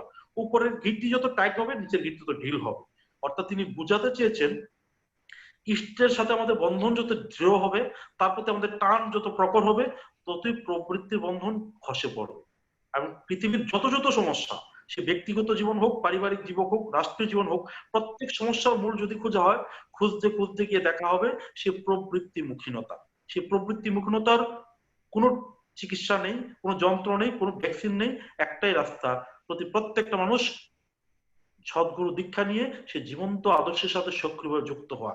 তার প্রতি যত টান সম্পন্ন হয়ে উঠবে, যত তার সক্রিয় ভালোবাসা জেগে উঠবে, ততই সে নিজেকে নিয়ন্ত্রিত চলনে অভ্যস্ত করতে পারবে, তার জীবন সুন্দর হয়ে উঠবে, তার বাঁচা বাড়াটা সার্থক হবে। আমি এতটুকুই বুঝি। জয় গুরু দাদা। জয় গুরু, জয় গুরু। ধন্যবাদ দাদা, অনেকটা ক্লিয়ার হলো, মানে সহজভাবে, মানে প্র্যাকটিক্যালি। আজকে আমরা আর কোনো প্রশ্ন নিতে পারবো না, এই মুহূর্তে প্রশ্ন আর আমরা নিতে পারছি না, কারণ আমাদের এর পরে অনুষ্ঠান আছে। প্রথমে আমরা ইউনাইটেড ওয়েব সৎসঙ্গ জুমের পক্ষ থেকে আমরা ডাক্তার রাজেশ চৌধুরী তাকে আমরা কৃতজ্ঞতা জানাই তার মূল্যবান সময় দেওয়ার জন্য।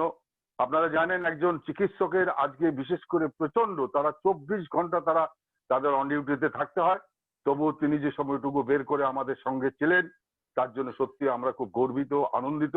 আমি শ্রী শ্রী ঠাকুরের রাতুল চরণে আপনার সর্বাঙ্গীন পরিবারের সর্বাঙ্গীন ঈশ্বরচল জীবন আমি প্রার্থনা করি। আপনি আর একটু থাকুন আমাদের সাথে। আমরা এর পরে আমাদের বিশেষ অনুষ্ঠান আছে, আমাদের সাংস্কৃতিক অনুষ্ঠান, বিভিন্ন নামি দামি শিল্পীর সমন্বয়ে এবং নৃত্য গীতি আলোকের মাধ্যমে আমাদের এই পরবর্তী কালচারাল প্রোগ্রামটা আমরা শুরু করব ঠিক 7:30টায়। এখন জয়রাধে পরিবেশন করবেন আমাদের ডিমাপুর নাগাল্যান্ড থেকে অশেষ শ্রদ্ধাভাজন সভাপতি ঋত্বিক, শ্রদ্ধেয় শ্রী তরুণ কুমার মজুমদার দা।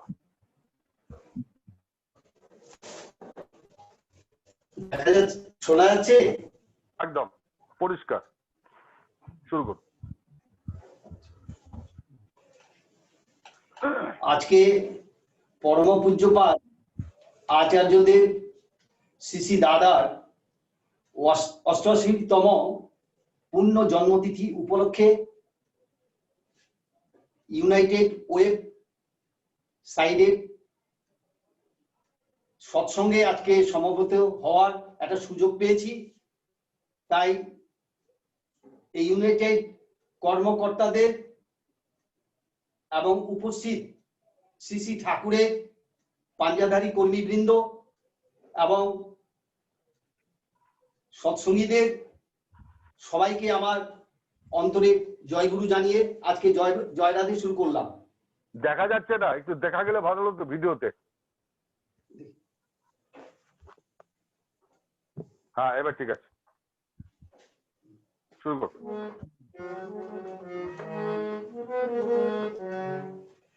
জয় রাধে রাধে কৃষ্ণ কৃষ্ণ গোবিন্দ গোবিন্দ বল রে।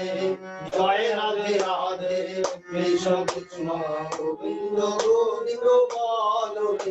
রাধে গোবিন্দ গোবিন্দ গোবিন্দ গোবিন্দ গোবিন্দ বলে সদা ডাকো রে। জয় রাধে রাধে কৃষ্ণ কৃষ্ণ গোবিন্দ গোবিন্দ বল রে। ছাড় রে মন চাতুরে বরণে আলো হরি হরি হরি নাম পরম ব্রহ্ম জীবেরই মূল ধর্মায়া ধর্ম কর্ম চারুরে। জয় রাধে রাধে কৃষ্ণ কৃষ্ণ গোবিন্দ গোবিন্দ বলরে। ছাড়রে মন ভবের আশা পদপা নামে করোরে। রাধে গোবিন্দ নামটি বদলে লোয়ে সদা বাসুরে। জয় রাধে রাধে কৃষ্ণ কৃষ্ণ গোবিন্দ গোবিন্দ বলরে। রাধে গোবিন্দ গোবিন্দ গোবিন্দ গোবিন্দ গোবিন্দ বলে সদা ডাকুরে। জয় রাধে রাধে কৃষ্ণ কৃষ্ণ গোবিন্দ গোবিন্দ বলরে।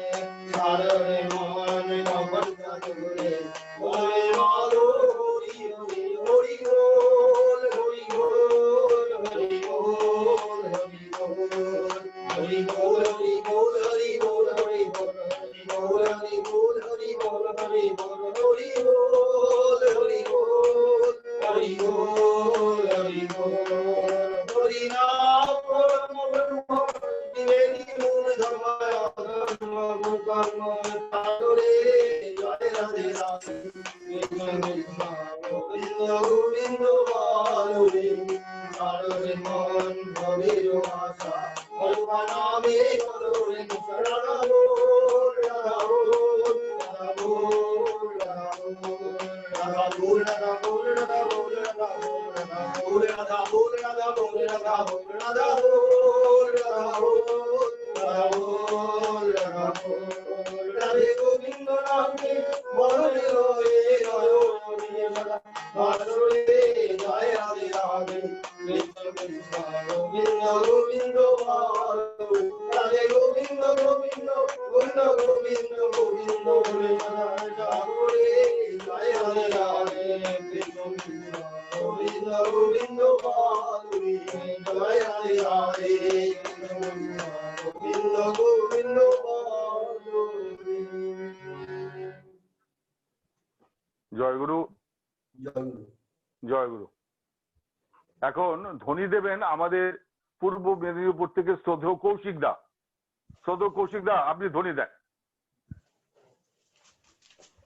জয়গুরু দাদা। परम प्रेममय परम दयाल श्री श्री ठाकुर अनुकूल चंद्र जी की जय। परम प्रेममय परम दयाल श्री श्री ठाकुर अनुकूल चंद्र जी की जय। परम प्रेममय परम दयाल श्री श्री ठाकुर अनुकूल चंद्र जी की जय। परमात्मा श्री श्री बड़मा की जय। जननी श्री श्री बड़मा की जय। जननी श्री श्री बड़मा की जय। पितृदेव श्री श्री बड़दा की জয় পরম পিতৃদেব শ্রী শ্রী বর্দা কি জয় পিতৃদেব শ্রী শ্রী বর্দা কি জয় পরম পূজ্যপাদ আচার্যদেব শ্রী শ্রী দাদা কি জয় পরম পূজ্যপাদ আচার্যদেব শ্রী শ্রী দাদা কি জয় পরম পূজ্যপাদ আচার্যদেব শ্রী শ্রী দাদা কি জয় সৎ সঙ্গ কি জয় সৎ নাম কি জয় বন্দে পুরুষোত্তমম বন্দে পুরুষোত্তমম বন্দে আর্য পিতৃম বন্দে আর্যবিত্রিম বন্দে মাতৃবর্গম বন্দে মাতৃবর্গম বন্দে অহং কৃষ্টি দৈবতম বন্দে অহং কৃষ্ণদৈবতম বন্দে পুরুষোত্তমম বন্দে পুরুষোত্তমম বন্দে পুরুষোত্তমম বন্দে পুরুষোত্তমম বন্দে পুরুষোত্তমম বন্দে পুরুষোত্তমম পরম প্রেমময় পরম দয়াল শ্রী শ্রী ঠাকুর অনুকূল চন্দ্র জি কি জয় জয় জয় গুরু জয় গুরু। আজকের মতো আমাদের আজকের এই সৎসঙ্গ এবং নাম সংকীর্তন এখানে আমরা শেষ করলাম। এরপরে আমাদের বিশেষ সাংস্কৃতিক অনুষ্ঠান, এই অনুষ্ঠান এখনই শুরু হবে, যেখানে বিভিন্ন শিল্পীর সমন্বয়ে বিশিষ্ট বিশিষ্ট সঙ্গীত শিল্পী তারা তাদের সমন্বয়ে এবং একটা নতুন নৃত্য গীতি আলেখ্য আপনারা নতুন ভাবে আজকে এখানে হবে। এই পরম পূজ্যপাদ দাদা এই জন্ম তিথি উপলক্ষে অনুষ্ঠান হবে। এই সাংস্কৃতিক অনুষ্ঠানের সঞ্চালনার দায়িত্বে থাকবেন আমাদের এই গ্রুপের একজন মা, শ্রীমতী মানসী রায় মাহা। তিনি আজকে সঞ্চালনার দায়িত্বে থাকবেন এবং আগামীকালের যে প্রোগ্রাম, সেই প্রোগ্রামে ঘোষণার জন্য আমি শ্রদ্ধেয় জয়দেব হাতে অনুরোধ। শ্রদ্ধেয় জয়দেব। জয় গুরু। জয় গুরু। আগামীকাল আমাদের আচার্যদেব শ্রী শ্রী দাদার জন্মতিথি উপলক্ষে একটি বিশেষ সঙ্গীতানুষ্ঠান থাকবে আমাদের পেজ থেকে সরাসরি লাইভে। যারা অংশগ্রহণ করবেন তারা দুইজন ভাই বোন। একজন হচ্ছেন মিলন আচার্য, যিনি বাংলাদেশের সুরকার, গীতিকার এবং মিউজিক কম্পোজার, এবং তার বোন গীতা আচার্য, তিনিও বিশিষ্ট সঙ্গীত শিল্পী। সব থেকে বড় তাদের পরিচয় ভারত বাংলাদেশ যে মৈত্রী শিল্পী সংসদ আছে, সেই সংসদের উপদেষ্টা মণ্ডলী এরা দুজন। তাই বিশেষ সঙ্গীতাঞ্জলি অনুষ্ঠানটা আগামীকাল রাত্রি 8টায় আমাদের ফেসবুক পেজে অনুষ্ঠিত হবে। জয় গুরু। আজকের মতন আমাদের সৎসঙ্গ শেষ হলো। আমাদের সাংস্কৃতিক অনুষ্ঠান এখনই শুরু হবে। জয় গুরু।